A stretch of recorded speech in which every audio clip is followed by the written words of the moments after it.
क्या common mistakes हैं जो इंडियन बिजनेसेस कर रहे हैं? वो है कि जो बिकता है वो है नहीं, जो है वो बिकता नहीं। क्लैरिटी नहीं लाते बिजनेस में। तो मज़ा आता है हसल करने में। मैं 18 घंटे काम कर रहा हूँ, 16 घंटे काम कर रहा हूँ। तुम रामू काका हो कि businessman? To another question which is human capital versus financial capital. क्या है ये, क्या फ़र्क है? तो ह्यूमन कैपिटल जनरली डिटीरियोरेट होता है, जनरली इट गोज डाउन, ठीक है।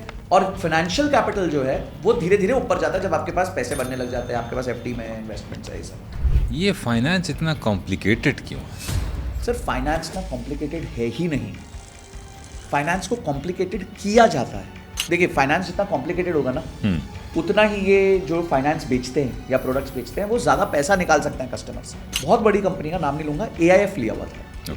AIF is called alternative investment fund, जिसमें मिनिमम इन्वेस्टमेंट 1 करोड़ है। कि मंदबुद्धि लोग जो है ना कभी ज़्यादा अच्छे पैसा बनाना चाहते हैं इन्वेस्टमेंट में, क्योंकि उनको पता होता है यार वैसे पैसे डाल दो, इससे ज़्यादा हमें आता नहीं है, तो चलता रहेगा। एक मज़ेदार आपको स्टैट्स देता हूँ विजय जी। एक बार रिसर्च की गई कि सबसे अच्छे रिटर्न्स US में किसने कमाए, तो जवाब आया नर्सेज ने। अधिकांश बिजनेस में प्रॉफिट लॉस की वजह से नहीं मरते, वर्किंग कैपिटल की वजह से मरते, क्योंकि उनको पता नहीं होता अगले महीना खर्चा कितना है, आना कितना है, खर्चा कितना है, आना कितना है। मिडिल क्लास के यहाँ डिनर टेबल कॉन्वर्सेशन क्या होगा? आफत आई हुई है, पैसे नहीं है, हफ्ता कैसे निकलेगा, EMI का बर्डन बहुत है। तो ग्रोथ की तो बात ही नहीं हो रही कि मैं 30,000 से 1 लाख पे कैसे पहुँचूंगा। हमारा समाज उधार लेने को कॉन्ग्रेचुलेट करता है। सही, मार्केट क्रैश हो गया अगर तो कंटिन्यू रखनी चाहिए या एग्जिट कर जाना चाहिए? डांस करना चाहिए सर जिस दिन मार्केट क्रैश हो। ऐसे समझो जैसे आपके फेवरेट ब्रांड पे 50% सेल लग गई। गेट रिच क्विक स्कीम्स पूछना भी नहीं है, फिर भी पूछ लेता हूँ, स्कैम या शॉर्टकट? जंगल में सुंदर लड़की है, चुड़ैल है। Favourite money quote? It's not about who is winning the race, it's only about who will finish the race. अरे वाह, क्या बात है। SWP क्या है? SWP इस दुनिया का 9th वंडर। सैलरी लोगों की बढ़ रही पर लोग अमीर नहीं हो रहे हैं। तो सबसे पहली गलती एक सैलरीड पर्सन को जो अवॉइड करनी चाहिए is to get into debt from the very first pay cheque. ये कहा जाता है कि आप लाइफ में 2 बार बड़ा रिस्क ले सकते हो, एक जब आपके पास हारने को कुछ भी नहीं है, और एक जब आपके पास इतना है कि आप सब कुछ नहीं हार सकते। एक आम व्यक्ति जो नौकरी कर रहा है उसकी इनकम लमसम में नहीं आती। He is not a businessman कि अचानक से 2 करोड़ आ गया, अचानक से 50 लाख आ गया। उसके पास आता है महीने का 50,000, 70,000, 1 लाख, 30,000, जो भी उसकी तनख्वाह हो। तो इससे अच्छा तरीका क्या है आपके पास? आपके पास क्या विकल्प है? चलो इसके अलावा तो उसको ना फ्लेक्सी कैप और मल्टी कैप म्यूचुअल फंड में पैसा डालना चाहिए। मिल ही जाएगी मंजिल यूं ही भटकते भटकते। गुमराह तो वो हैं जो घर से निकले ही नहीं। SIP is a way to do anything in life. हम आप पे विश्वास क्यों करें? ये बहुत ध्यान से सुनने वाली बात है भैया।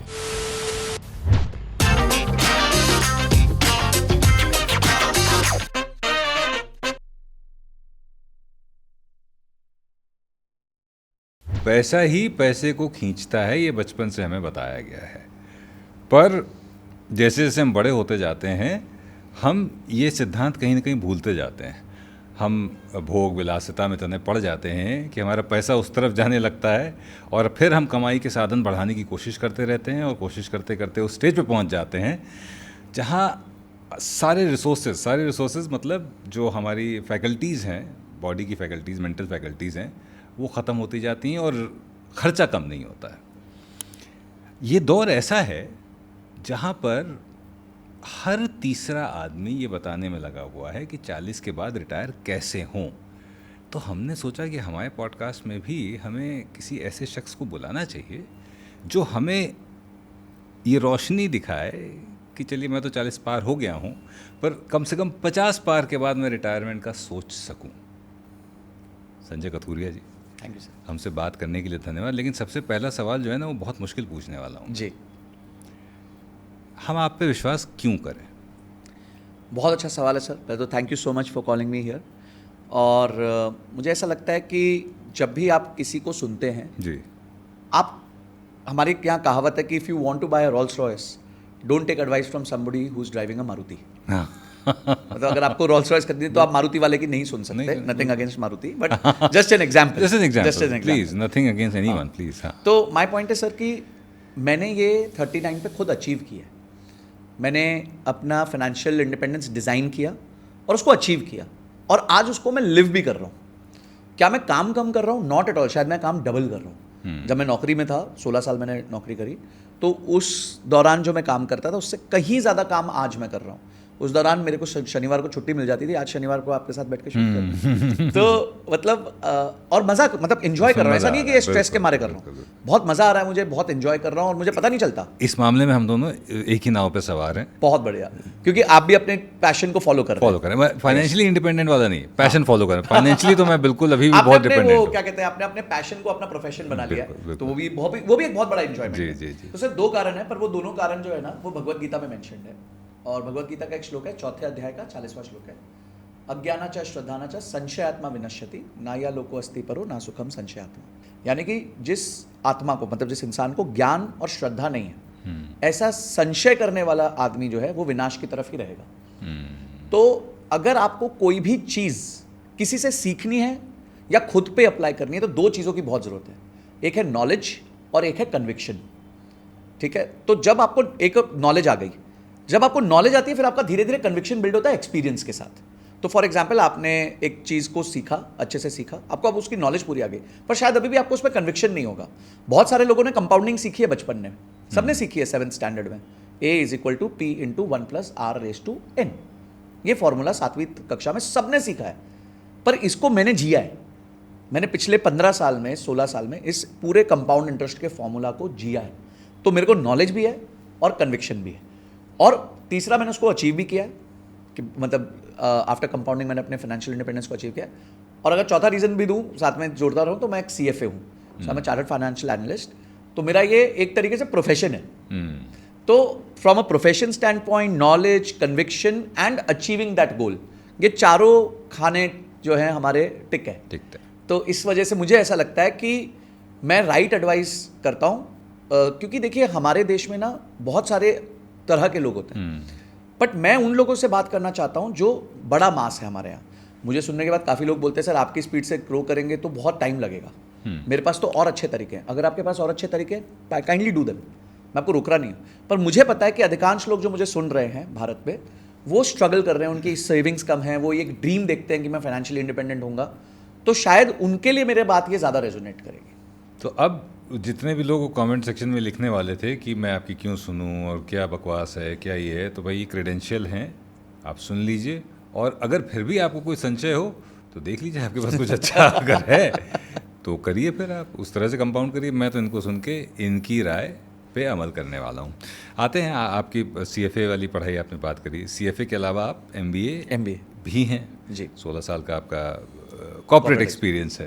पहले उस पहलू के बारे में बात करेंगे जो बहुत कम लोगों को पता है कि आप थिएटर से भी जुड़े रहे हैं। जी। मैं इसलिए इस बारे में बात करना चाहता हूँ, मैं ये इस्टेब्लिश करना चाहता हूँ लोगों के दिमाग में कि कितना ज़रूरी है क्रिएटिवली अपने आप को एक्सप्रेस करते रहना पर्सनैलिटी को ग्रो करने के लिए।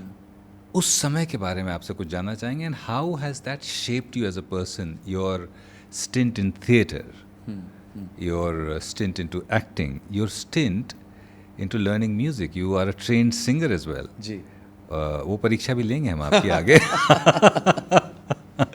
तो वो बताइए सर, वो पार्ट आपकी ज़िंदगी का। I will give that 100% credit to my father for this. Actually, मेरे पिताजी जो हैं वो बड़े एक्टिव रहे और उन्होंने देखा कि बचपन से ही, मतलब मुझे भी उस चीज़ पे पुश किया। और आपके फादर ONGC में? ONGC में पहले काम करते थे। जी। ही रिटायर्ड आउट ऑफ ONGC, उन्होंने 36 ईयर्स सर्विस करी वहाँ पे। अरे वाह। तो जब मैं छोटा था, I was studying in Juhu, Bombay में एक स्कूल है सेंट जोसेफ्स। ओके। जुहू में बहुत बड़ा स्कूल है, तो उसके पीछे ही पृथ्वी थिएटर है, काफ़ी फेमस है। जी हाँ। पृथ्वीराज कपूर साहब के नाम पे। एंड वहाँ पे ना, जब मैं 5th स्टैंडर्ड में था, तो समर टाइम एट पृथ्वी होता था। समर टाइम एट पृथ्वी, तो उसमें क्लासेस चलती थी। अच्छा। अलग अलग तरीके की 15-20 वर्कशॉप्स होती थी। आप बिलीव नहीं करेंगे विजय जी, उस time I think I am talking about what 95 के आसपास का। उस टाइम ना 1 अप्रैल को फॉर्म्स ओपन होते थे पृथ्वी थिएटर के, समर टाइम एट पृथ्वी के, और 1 किलोमीटर की क्यू लगती थी सुबह 5 बजे। ये है साल 1995 में क्यू लगती थी कि फॉर्म मिल जाए। फॉरगेट, अभी एडमिशन तो दूर की बात है, फॉर्म मिल जाए। और वहाँ का सबसे फेमस जो वर्कशॉप होता था उसको कहते थे face to face with Sanjana Kapoor. वाह, शशि जी की जी, डॉटर, जी। एंड शी वाज ब्रिलियंट, मतलब out of the world brilliant lady थी। मेरा बहुत रूबरू हुआ उनसे बाद में इस फेज में। तो पापा का नंबर वो पहले 30 में नहीं लगा, क्योंकि वो सिर्फ 30 ही सीट होती थी और वो सबसे पहले 30 को ही मिलती थी। मतलब वो लोग अच्छा। इसलिए लाइन में लगते थे ताकि पहले 30 लोगों को वो मिल जाए, तो हमारा नंबर नहीं लगा। तो मुझे जो वर्कशॉप मिला वो था माइम, हाँ, जी, जी, माइमिंग। एज एन एक्टर हमको सबको पता होता है कि माइमिंग क्या होती है, तो उस टाइम मेरे को पता ही नहीं था माइम क्या होता है। अच्छा, हमें लगता था एक्टिंग में जाके बोलना है, माइम का मतलब होता है चुप होना है। हाँ, तो आपको तो बिना सिर्फ एक्सप्रेशन से खेलना है। तो I think that shaped my expressions a lot, that 30 days shaped my expressions a lot. Her workshop के एंड पे पेरेंट्स को बुलाया जाता था कि भाई देखो आपके बच्चों को हमने 30 दिन यहाँ रखा था, तो आप उनकी एक परफॉर्मेंस देख लो। तो बड़ा अच्छा लगता था, हम अपने पेरेंट्स के सामने स्टेज पे परफॉर्म कर रहे हैं। In our final this Sanjana ma'am came, she also sat and she identified 3 to 4 of us and said इनको मैं ना प्रोडक्शन वर्कशॉप में डालना चाहती हूँ। Production workshop means year on workshop होगा और एक प्ले बनेगा उसके बाद, और वो जो प्ले होगा वो कमर्शियल प्ले होगा, मतलब उसकी टिकट्स बिकेंगी। तो मेरे को कुछ नॉलेज नहीं है। मैं अब सोचिए 95 का era, no nothing, you know, no internet, no technology. ठीक है जी, लग गए प्रोडक्शन वर्कशॉप, कुछ होगी कुछ होगा। तो एक वहाँ प्रोफेसर हैं प्रोडक्शन वर्कशॉप के, रामनाथ थरवल सर, तो वो आएंगे और वो आपका ऑडिशन लेंगे और आप में से किसी को, कुछ लोगों को सिलेक्ट करेंगे। तो उस ऑडिशन में ना बड़ा अजीबोगरीब सा ऑडिशन होता था। अचानक से बोलेंगे रोना चालू कर दो, अचानक से बोलेंगे हंसना चालू करो, ब्राह्मण की तरह हंसो, यू नो, अचानक से आपको एक्सप्रेशंस चेंज करने थे। वो किया, वहाँ भी सिलेक्ट हो गए। फिर 1 साल पूरा हमने बैठ के 2 प्लेस बनाए। एक प्ले था जिसमें 2 पार्ट्स थे, मुझे आज भी नाम उसका याद है, चकोट चकड़ू और बदमाश कहीं का। सो चकोट वॉज अ मदारी, वो मेरा रोल था। अच्छा। तो वो हमने पूरा किया। तो प्ले बनाना, कोऑर्डिनेट करना, स्क्रिप्टिंग करना, आई थिंक अनकॉन्शियसली सब काम हो रहे थे। Okay. Along with that I was learning classical music. वाह। सो 1992 से मैं क्लासिकल म्यूजिक सीख रहा हूँ। संगीत महाभारती यहाँ पे एक इंस्टीट्यूशन है बहुत फेमस। फिर मैंने श्री जतिन ललित जी के फादर साहब से सीखा। तो काफ़ी साल मैं म्यूज़िक सीखता रहा, पियानो सीखा। तो I think my voice modulation, my expression, my talking style, everything I owe to those years. Then in theatre I got a very unique chance to work, perform at NCPA, National Center of Performing Arts, Nariman Point, Tata Theatre, which was a dream. मतलब काफ़ी actors का dream होता है कि वो NCPA में perform करे। आज भी ड्रीम है। आज भी ड्रीम है वो। And we got that chance। वहाँ इतना बड़ा थिएटर होता है, माइक्स नहीं होते, you know, it was at those times आपके कोई कॉलर माइक नहीं होता था, कुछ नहीं होता था, आपको शाउट करना है, शाउटिंग के साथ एक्सप्रेशन भी मेंटेन करना है। तो बड़ा यूनिक एक्सपीरियंस था लाइफ का। And I think I would just owe this to my father completely, because he was the one who stood in that line at 6 o'clock in the morning on 1st of April। तो उस वजह से मैं कर पाया, and I think that shaped my today. तो आज जो मैं इतना ईजिली कर पाता हूँ, चाहे वो स्क्रिप्टिंग हो, चाहे वो कैमरा पे आना हो, चाहे वो स्टेज पे जाना हो, is only because I don't have that inhibitions की। नहीं तो काफ़ी लोगों को डर लगता है, अरे मैं कैमरा पे आऊँगा, मैं क्या बोलूँगा, लोग मुझे कैसे परसीव करेंगे। यू नो, बॉडी के हिसाब से आपको लगता है you are not even very fit, you know, personally I am not very fit, तो वो भी लोगों को लगता है अरे मोटा बोल देंगे, कर देंगे। तो वो सब इनहिबिशंस था ही नहीं हमारे को। संजना मैम ने बहुत अच्छा सिखाया था हमारे को कि मतलब बेशर्म होना है, मतलब एकदम, you know, when you are acting. So I think that's really worked for me. मैं कम्युनिकेशन स्किल्स पे काफ़ी वर्कशॉप्स और ट्रेनिंग कराता रहता हूँ जी। और मैं ये बताता हूँ कि communication skills a very small journey between mind and speech. इतना सा डिस्टेंस है खाली जी, लेकिन ये तय करने में सालों लग जाते हैं। पर ये चीज़ें बहुत हेल्प करती हैं इस जर्नी को ट्रैवल कराने में। बिल्कुल। आपको बचपन में शायद पता भी ना लगे, लेकिन अनकॉन्शियसली हो रहा है। हाँ, जितना आप इन सब चीज़ों में इन्वॉल्व रहेंगे उतना ही आप अपने एक्सप्रेशन को बेहतर कर। बिल्कुल। अगर आप देखें ग्लोबली जो बेस्ट कॉलेजेस हैं या इंस्टीट्यूशंस हैं, they focus a lot on non academia also. तो कोई बंदा बोलता है मैंने 99 स्कोर कर लिया, बट बाकी कुछ जिंदगी में नहीं किया। पर कोई बोलता है मैंने 92 स्कोर किया, पर मैंने 6 चीज़ें और कर ली साथ में, तो उसको थोड़ा सा वेटेज ज़्यादा मिलता है। ऑलराउंडेड पर्सनैलिटी को एक अलग प्रीमियम है, मैं तो कहूँगा, जैसे हमारे फाइनेंस के लैंग्वेज में। ट्रू। अब फाइनेंस आपने बात करी है, तो अब आते हैं फाइनेंस वाली जर्नी पे। तो ये परफॉर्मिंग आर्ट्स में इतना स्ट्रांगली इन्वॉल्व होते हुए भी कब ये एहसास हुआ कि नहीं, करियर तो इसी तरफ बनाना है? देखिए सर, मैं यू नो, अभी जाकिर भाई ने बड़ी अच्छी बात बोली थी, हम भूख के पले बच्चे हैं। तो आई थिंक हमारा भी वैसा ही हाल था, मिडिल क्लास, रादर टिल 1997 1998, जब तक पे कमीशन चेंज नहीं हुआ था फादर का, तो बहुत टाइट था हाल। अच्छा। You are staying in Bombay in a 1 bedroom hall kitchen. हमारा ONGC का अपार्टमेंट था जुहू में, तो उस कॉलोनी में हम रहते थे। लोकेशन बहुत अच्छी थी। लोकेशन हाँ बहुत ओएनजीसी अच्छी के थी, but- बांद्रा में है, हाँ, जुहू वो में जुहू है, था। हाँ। एंड मतलब वो स्कूटर वाला era when you used to be like वो बजाज पे हस्बैंड वाइफ 2 बच्चे, typical you know middle class family and no backup no nothing. And at that time वो फियर था कि भाई I think the only ticket to something better in life is education. तो uncertainty बहुत है कि भाई अगर आप सिंगर बनना चाहते हो तो आपको कितने साल करना पड़ेगा।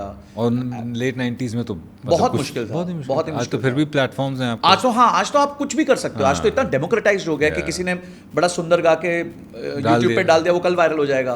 हमने वो अभी देखा एक लड़का जो पत्थर बजाते थे हाँ, और वो कहाँ- देखो कहाँ सोनू जा- निगम सर के साथ जाके वो बताइए। खड़े होके गाना गा पा रहे हैं। तो वो आज हो सकता है। वो एक सॉरी मैं डाइग्रेस कर रहा हूँ पर मुझे याद आ गया। कोई एक आदमी है जो किसी चीज़ का दाम लेते हुए पूछता हाँ, है हाँ, 10 रुपए का 10 वाला 10 रुपए का बिस्किट बिस्किट कितने का दिया जी। और वो मतलब ये सुपर वायरल बादशाह उनको कॉपी Yes, कर रहे हैं और yes. अनुभव सिन्हा के साथ वो रील बना रहा है वो Yes. आज। तो आज वाकई डेमोक्रेटाइज एक्सट्रीम डेमोक्रेटाइज हो गया। देयर इज आपका कोई शेप नहीं चेक करता कि भाई आपके पास 6 पैक एब्स है कि नहीं Right, है, right. आप गोरे हो कि नहीं हो, आपके बाल अच्छे हैं कि नहीं है। एवरीबडी इज लुकिंग एट कि आपका आर्ट क्या कितने लोगों के साथ कनेक्ट हो सकता है। कनेक्ट हो रहा है। तो उनका कनेक्ट हो गया कि भाई वो 10 रुपए का बिस्किट कितने का है जी। तो वो बढ़िया चल गया। तो पीपल आर मेकिंग रील। हम भी अभी हमने रिसेंटली एक रील करी, हुई पब्लिश नहीं करी, वो उसी थीम पे करी है। अच्छा हाँ कि भाई you know it is so हम भी बनाते कनेक्टिंग। हैं। तो हम लोग भी ट्रेंड्स देखते रहते हैं कि हाँ, कहाँ हाँ, से हम किसके साथ कनेक्ट करें, but we will do it obviously. हम मजा भी करते हैं तो उसके लिए लर्निंग निकालते हैं कि फाइनेंस के अराउंड या कुछ करें।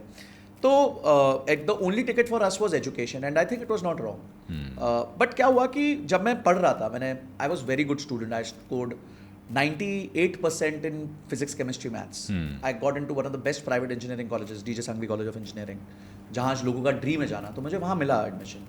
पर ना उसके दौरान मुझे रियलाइज़ हुआ कि मैं टीचर बनना चाहता हूँ। मतलब एक्चुअली मेरा पैशन जो है वो टीचिंग है। मैं 7th में था तब मैं म्यूजिक सिखाता था। 7th में था पर्सनली तब मैं म्यूजिक सिखाता था। मैं 10th में था, 9th में था, 1 साल छोटे बच्चों को सिखाता था। फिर जब मैं इंजीनियरिंग से MBA जा रहा था तो मैं IMS करके प्रेपरेटरी इंस्टीट्यूट था वहाँ पे, तो उसमें फैकल्टी लग गया था। क्वांट और DI पढ़ाता था, 300 रुपये घंटा मिलता था। तो ये किस सन की बात है? 2006। 2006। तो मुझे बड़ा पैशन था कि मेरे को टीचर बनना है। ओके। पर उस टाइम ना टीचिंग का इतना वेटेज नहीं था हाँ, जितना आज है। मतलब आज आज again it is more democratise, more rewarding. या। तो उस टाइम था कि भाई आपको कितने की नौकरी मिल जाएगी, 20,000 15,000 की मिल जाएगी। आप कॉर्पोरेट में जाओ तो 50,000 की मिल जाएगी, 3 गुना ज़्यादा मिल जाएगी। पापा ONGC में वेट कर रहे हैं कि मेरा बेटा कब आएगा, he will support me in my endeavours. I have been carrying this family for so many years. तो वो एक्सपेक्ट कर रहे हैं कि एक 24 साल का मेरा बेटा आके सपोर्ट करेगा। तो वो सब के चलते ना वो जो इच्छा थी वो एक बार दब गई। ओके। पर ये कहा जाता है कि आप लाइफ में 2 बार बड़ा रिस्क ले सकते हो। एक जब आपके पास हारने को कुछ भी नहीं है, और एक जब आपके पास इतना है कि आप सब कुछ नहीं हार सकते। तो मैंने बोला चलो सेकंड टाइम का वेट करते हैं। फर्स्ट टाइम तो नहीं कर पाए, उस टाइम थोड़ी लाइबिलिटीज ऐसी थी या कुछ ऐसी सिचुएशन नहीं थी कि जो सपोर्ट कर सकती थी, तो सेकंड टाइम कर लेते हैं। पर इसमें मेरी फाइनेंस की नॉलेज, फाइनेंस की पढ़ाई मुझे बहुत काम आई। हमारे गुरु द्रोण हैं वॉरेन बफेट सर, उनकी लर्निंग्स बहुत काम आई, उनकी किताबें बहुत काम आई, उनकी थॉट प्रोसेस बहुत काम आई। देखिए हर बच्चा एक रिबेल होता है, फिर कुछ साल बाद समझ जाता है कि यार पापा मम्मी ठीक थे। तो वैसे ही ना हर नया इन्वेस्टर ट्रेडर एक रिबेल होता है। उसको लगता है सिस्टम जिस हिसाब से चल रहे सब गधे थे, मैं आया हूँ, मैं कुछ नया, मेरे को जो है अलग ब्रह्मा ने ताकतें दी हुई हैं, मेरे पास कोई ब्रह्मास्त्र है, चलाऊंगा, इन सबसे ज़्यादा रिटर्न्स बना के निकाल जाऊंगा। फिर आपको 3 साल बाद रियलाइज हो जाता है ये लोग ही ठीक थे, इन्हीं की सुननी थी मेरे को। तो फिर वो हुआ, मेरे साथ भी वो जर्नी हुई। And I think that intelligence around finance which I built very early on was the one which got me free by 39। तो मैंने ये तय कर लिया था कि 40 की उम्र के बाद किसी और के लिए नौकरी नहीं करूंगा। ये तय था। ये तय था जब मैं शायद 26-27 का था। अरे वाह। तो इसीलिए वो long term investing, long term planning, compounding, ये सबको मद्देनजर रखते हुए था। हाँ, क्या इतना अच्छा हो जाएगा वो नहीं पता था, पर इतना पता था कि एक नंबर आएगा जो मेरे को फिर उसके बाद काम करने की आवश्यकता नहीं पड़ेगी। वॉरेन बफेट की आपने बात करी, उनकी किताबों की बात करी, तो आपसे एक लिबर्टी मैं लूँगा कि एक किताब आपसे मैं गिफ्ट करवाऊंगा खुद को, वॉरेन बफेट की, जो आपको लगता हो, जो भी आपको लगता हो कि बेसिक इलिटरेट आदमी के लिए वो समझ सकता है। और इलिटरेट की हम बात कर रहे थे, मैं बात कर रहा हूँ, तो क्वालिफाइड होना और लिटरेट होना दो अलग अलग चीज़। जी। हम लोग के क्वालिफाइड लोग बहुत हैं जी, फाइनेंशियली लिटरेट बहुत कम है जी, ऐसा कह सकते हैं? बिल्कुल कह सकते हैं, बिल्कुल कह सकते हैं। जी। तो अभी इसमें क्या होता है, जैसे आज हमारे पास जो लोग आते हैं, हमसे रूबरू होते हैं, बात करते हैं, मैसेज लिखते हैं, उसमें कई ऐसे लोग हैं जो IIM से पास आउट हैं, कई ऐसे लोग हैं जो हार्वर्ड NCR लेवल से पास आउट हैं, कई ऐसे लोग हैं जो कंपनियों में 1-1 करोड़ साल की, 2-2 करोड़ साल की पैकेज पे हैं, कई ऐसे लोग हैं जिनके 50, 100, 200 करोड़ के बिजनेसेस चल रहे हैं। प्रॉफिट की बात कर रहा हूँ, रेवेन्यू नहीं। और फिर भी उनकी personal wealth management absolutely zero है, जीरो नॉलेज है, पैसा FD में पड़ा है, समझ नहीं आता इम्प्लीमेंट कैसे करते हैं, डर लगता है। क्योंकि देखिए, हमें लगता है कि एक बंदा जिसने पढ़ाई अच्छी कर ली या कुछ मुकाम पे पहुंच गया, वो सर्वे सर्वा हो चुका है, मतलब वो सब कुछ जानता है। ऐसा नहीं है। आपकी इंडस्ट्री से काफ़ी लोगों से मैं रूबरू होता हूँ जिनको हम देखते हैं और बोलते हैं कि अरे यार, ये तो पर्दे पे आप उनको चाहते हैं, बहुत पसंद करते हैं, पर जब वो हमसे बात करते हैं, उनके अलग लेवल के एक्सपेक्टेशंस होते हैं, थॉट प्रोसेसेस होते हैं। और ऐसा हो सकता है हमारे साथ भी हो, किसी और फील्ड में होगा। चलो, फाइनेंस में भगवान की कृपा से निपुणता है, पर कोई और ऐसा फील्ड होगा जहां मुझे लगता होगा मैं कमजोर हूं और सामने वाले को लगता होगा यार ये तो बड़ी छोटी सी बात है। ठीक है, वो क्योंकि आप एक क्लिनिकल प्रैक्टिस कर रहे होते हो। जैसे हमारे को एक कॉल आया बहुत बड़े डॉक्टर का UK से, तो उन्होंने अपनी कोई हॉस्पिटल चेन बेची, अच्छा खासा पैसा बना। बोलते संजय, मैं 60 का हो गया, मैंने एक बार रुपया इन्वेस्ट ही नहीं किया कभी।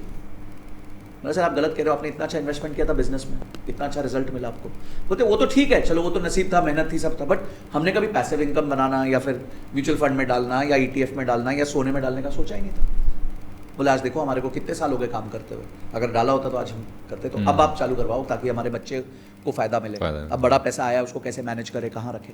सो पॉइंट इज कि हर जन अपने फील्ड में निपुण होता है, पर फाइनेंस में आपको पैसा, देखिए, निवेश तो करना पड़ेगा, क्योंकि सिर्फ बचत करके और FD करके आप जो है अमीर तो बन नहीं सकते। बचत और FD आपको अमीर नहीं बना सकती, आपको सेव कर सकती है। आपको अगर अमीर बनना है, फाइनेंशियली इंडिपेंडेंट बनना है, तो आपको एक जर्नी तय करनी पड़ती है, और वो जर्नी में कठिनाई आती है। आपका टेस्ट होता है, कैरेक्टर टेस्ट होता है। जब मार्केट्स गिरती हैं 30-30, 50-50% भी गिरती हैं, तो आपका कैरेक्टर टेस्ट होता है उसमें। तो वो लोग नहीं कर पाते, और वो उसका कोई एजुकेशन से कोरिलेशन है ही नहीं। इंटेलिजेंस और एजुकेशन से कोई रिलेशन नहीं। कभी कभी मुझे लगता है कि मंदबुद्धि लोग जो है ना, कभी ज़्यादा अच्छे पैसे बना चाहते हैं इन्वेस्टमेंट में, क्योंकि उनको पता होता है यार वैसे पैसे डाल दो, इससे ज़्यादा हमें आता नहीं है, तो चलता रहेगा। एक मज़ेदार आपको स्टैट्स देता हूँ विजय जी। एक बार रिसर्च की गई कि सबसे अच्छे रिटर्न्स US में किसने कमाए, तो जवाब आया नर्सेज ने। अब आप सोचो, high investment bankers, finance professionals, wall street, किसी की बात नहीं हो रही, नर्स की बात हो रही है। क्यों? वो रात को मेहनत करते हैं, रात का काम है उनका, जगना है, सुबह वो सो जाते हैं। तो पिछले 30-40 साल से उन्होंने अपना पोर्टफोलियो ही नहीं देखा। और क्योंकि उन्होंने अपना पोर्टफोलियो नहीं देखा, क्योंकि उन्होंने कोई डिसीजन नहीं लिया, तो ऑटोमेटिकली उनके रिटर्न्स अच्छे बन गए। Because time in the market will always be time in the market. तो आपने मार्केट को टाइमिंग नहीं किया, आप मार्केट में बैठे रह गए, तो उतार चढ़ाव चलते रहे, आपने पैसा बना लिया।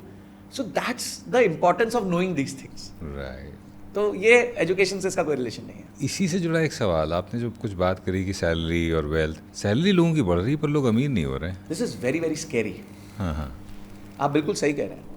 मतलब एक मेरे इंस्टीट्यूशन को अगर मैं देखूं, जहां से मैंने पास आउट किया, 2006 में हमें एवरेज सैलरीज लगती थी साल की 2 लाख रुपए, जब मैंने इंजीनियरिंग पूरी करी। और आज उसी institute, because it's one of the good institutes of the country, I think the average salary is a good 12 to 14 lakhs, 6 to 7 times होगी।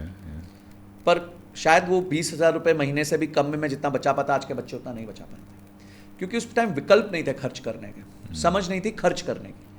आज समझ, विकल्प और फोमो तीनों आ चुका है। समझ भी आ गया कि मैं खर्च कर सकता हूँ, मेरे पास ताकत है। विकल्प भी आ चुके हैं, बस घर से बाहर निकलो, आपके क्षण क्षण पे आपको मौके मिल जाएंगे पैसे खर्च करने के। और फोमो भी आ चुका है कि इसकी शर्ट मेरे से सफ़ेद कैसे, मतलब इसके पास ये स्नीकर है तो मेरे पास स्नीकर क्यों नहीं है, इसके पास iPhone 17 है तो मेरे पास क्यों नहीं है, ये कोल्ड प्ले के कॉन्सर्ट में जाएगा तो मैं क्यों नहीं जाऊँगा। तो विकल्प भी बहुत आ गए हैं, समझ भी आ गई है, पैसे खर्च कर सकते हो। तीसरा, फोमो भी आ गया। इस कारण से लोग इनकम तो बेटर कर रहे हैं, पर फिर भी वेल्थ नहीं क्रिएट कर पा रहे हैं। कैसे कर सकते हैं? सैलरीड, अभी मैं सैलरीड की बात कर रहा हूँ। देखिए, हमें सॉरी, मैं एक चीज़ और ऐड कर दूँ, सॉरी, एकदम से ख्याल आया, क्योंकि सैलरी लोगों के पास एक बहाना ये रहता है कि यार इतने ही तो पैसे आते हैं, तो इसमें हम कैसे इतना बड़ा चंक हम निकाल दें सेविंग के लिए, तो हमारी कैसे वेल्थ क्रिएट होगी, हमारे तो खर्चे ही नहीं निकल पाते हैं सैलरी।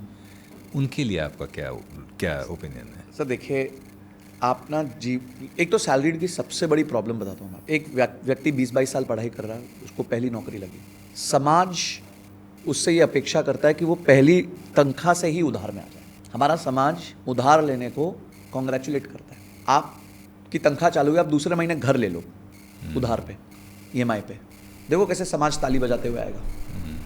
बहुत अच्छा किया, बहुत अच्छा किया बेटा, तुम सेट हो गए बेटा, सेट हो गए बेटा, अब तुम शादी कर सकते हो, ये कर, चलो, मतलब वो वाली फीलिंग से आता है समाज। आप गाड़ी ले लो उधार लेकर, अरे वाह बेटा क्या बात है, गाड़ी ले ली तुमने, बहुत अच्छा किया। पर यही बेचारा लड़का अगर बोले कि चलो सर मैं एक म्यूचुअल फंड में एक 10,000 की SIP करता हूँ या सोने में निवेश करता हूँ 5,000 रुपये में, लॉटरी है ये सब। नहीं, कल बेटा कल 50% गिर गया तो हाँ, कोई इंकरेज नहीं कर रहा, इन्वेस्टमेंट्स को कोई इंकरेज ही नहीं कर रहा, समाज इंकरेज कर रहा है उधार लेने को। और वही समाज में आप हो तो आप उसमें ढल जाते हो और आप भी कोशिश करते हो कि यार मेरी जेब में आईफोन हो, मेरे वाहन अच्छी गाड़ी हो, मेरे पास एक अच्छा घर हो, और आप अपने आप को पहली तनख्वाह से ही उधार के ट्रैप में डाल देते हो।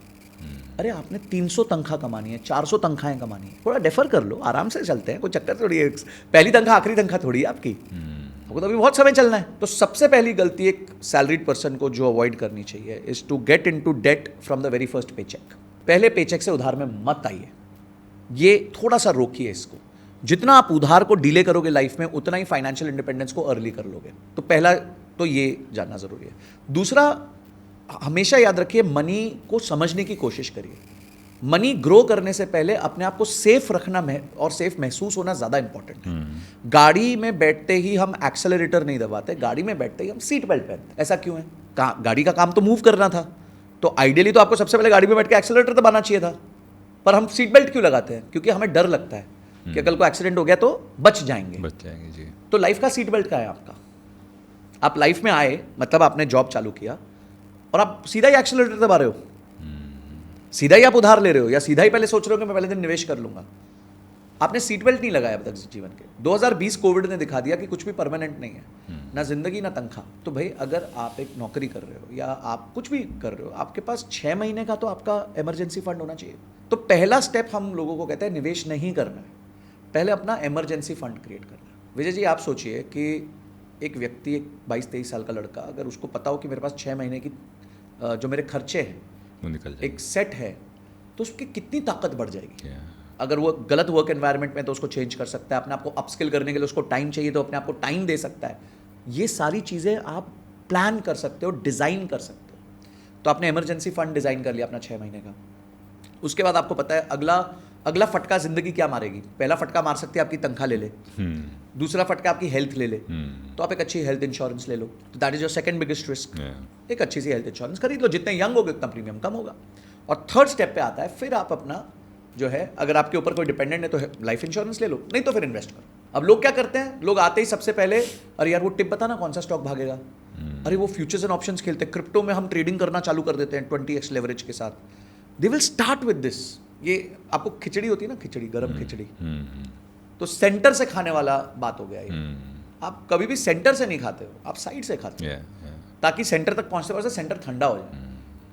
तो जब आप अपनी लाइफ में भी कोई भी डिज़ाइन कर रहे हो ना, लाइफ की खिचड़ी को भी साइड से खाओ, आराम से, शांति से, धीरे धीरे धीरे धीरे, तो ज़्यादा अच्छा कर पाओगे आप। सेविंग से ग्रोथ तक ये जो जर्नी है, अभी हम उसी की बात कर रहे थे, ये कैसे हो सकती है? अगर मतलब फाइनेंशियल फ्रीडम सिर्फ यही करके पॉसिबल है? सेविंग से ग्रोथ तक की जो जर्नी है, क्या सिर्फ यही करके हम फाइनेंशियल फ्रीडम पा सकते हैं? बिल्कुल। और इसमें सेविंग टू ग्रोथ जो आपने बोला, उसमें सबसे इंपॉर्टेंट पार्ट है टू बी फाइनेंशियली लिटरेट। हमारा एजुकेशन सिस्टम हमारे को फाइनेंशियली लिटरेट नहीं बनाता है। एक बार एक रिसर्च हुई, किसी ने, हम लोग सुनते हैं थीसिस की डायबिटीज़ जो है वो एक हेरिडिटरी बीमारी है। गलत है, डायबिटीज़ हेरिडिटरी बीमारी नहीं है, उसका हेरिडिटरी से कोई लेना देना ही नहीं है। अब वो बोलोगे फादर को होती है तो जनरली बच्चे को भी होती है। क्यों होती है? क्योंकि वो सेम खाना खा रहे होते हैं। पिताजी भी डिनर टेबल पे वही खाना खा रहे हैं, बेटा भी वही खा रहा है, बच्चा भी वही खा रहा है, तो पिताजी को भी होगी, उसको भी होगी। तो वो हेरिडिटरी नहीं है, वो हैबिट है, जिसकी वजह से आपको जो वो फ्लो करता है फिर ऊपर से नीचे। तो मनी भी हैबिट है। अगर आप किसी व्यापारी के घर के बच्चों को देखो तो उनकी मनी की अंडरस्टैंडिंग बहुत अलग होती है। एक मारवाड़ी, जैन, गुजराती समाज के या फिर व्यापारी समाज के लोग जो होते हैं, उनके बच्चों से पैसों के लेके बात करो, वो बड़ा अलग सोचते हैं। और एक मिडिल क्लास के बच्चों से बात करो तो बड़ा अलग सोचते हैं। अब ये हेरिडिटरी थोड़ी है, ये आपका डिनर टेबल कॉन्वर्सेशन है। मिडिल क्लास के यहाँ डिनर टेबल कॉन्वर्सेशन क्या होगा? आफत आई हुई है, पैसे नहीं है, हफ्ता कैसे निकलेगा, ईएमआई का बर्डन बहुत है। तो ग्रोथ की तो बात ही नहीं हो रही, सर्वाइवल की बात हो रही है, स्कार्सिटी की बात हो रही है। और बिजनेसमैन के यहाँ चाहे उधार बहुत चल रहा हो, अबंडेंस की बात हो रही है। अगला प्रोजेक्ट कौन सा लगेगा, कहाँ पे इन्वेस्टमेंट कर रहे हैं, क्या आरओआई आएगी वहाँ पे, कितना ग्रोथ होगा, वो बातें कर रहे हैं। तो वो पास डाउन, वो नीचे हो रहा है, वो नीचे, वहीं तो डिनर टेबल पे बच्चा वहीं तो बैठा है, वही खा रहा है, वही सुन रहा है। तो जिस तरह डायबिटीज हेरिडिटरी नहीं है, हैबिट है, उसी तरह मनी भी हेरिडिटरी नहीं है, हैबिट है। और वो हैबिट तोड़ी जा सकती है, और तोड़ी जा सकती है सिर्फ एक ही तरीके से, नॉलेज एंड कन्विक्शन। आपको नॉलेज लेनी पड़ेगी और फिर उस पथ पे चलना पड़ेगा ताकि आपको कन्विक्शन बिल्ड हो धीरे धीरे। तो दिस सेविंग्स टू ग्रोथ की जो जर्नी है ना, ये आपको तय करनी पड़ेगी, पर उसके लिए पहले उस जर्नी को सीखना पड़ेगा। हमारे समय में बहुत कम विकल्प थे। एमबीए कॉलेजेस में पर्सनल फाइनेंस नहीं सिखाते थे, कभी नहीं सिखाया। कोई म्यूचुअल फंड के बारे में चर्चा नहीं हुई। वहां बात होती थी बैलेंस शीट कैसे पढ़ते हैं, P&L स्टेटमेंट कैसे पढ़ते हैं, कॉर्पोरेट फाइनेंस क्या होता है, अकाउंटिंग क्या होती है।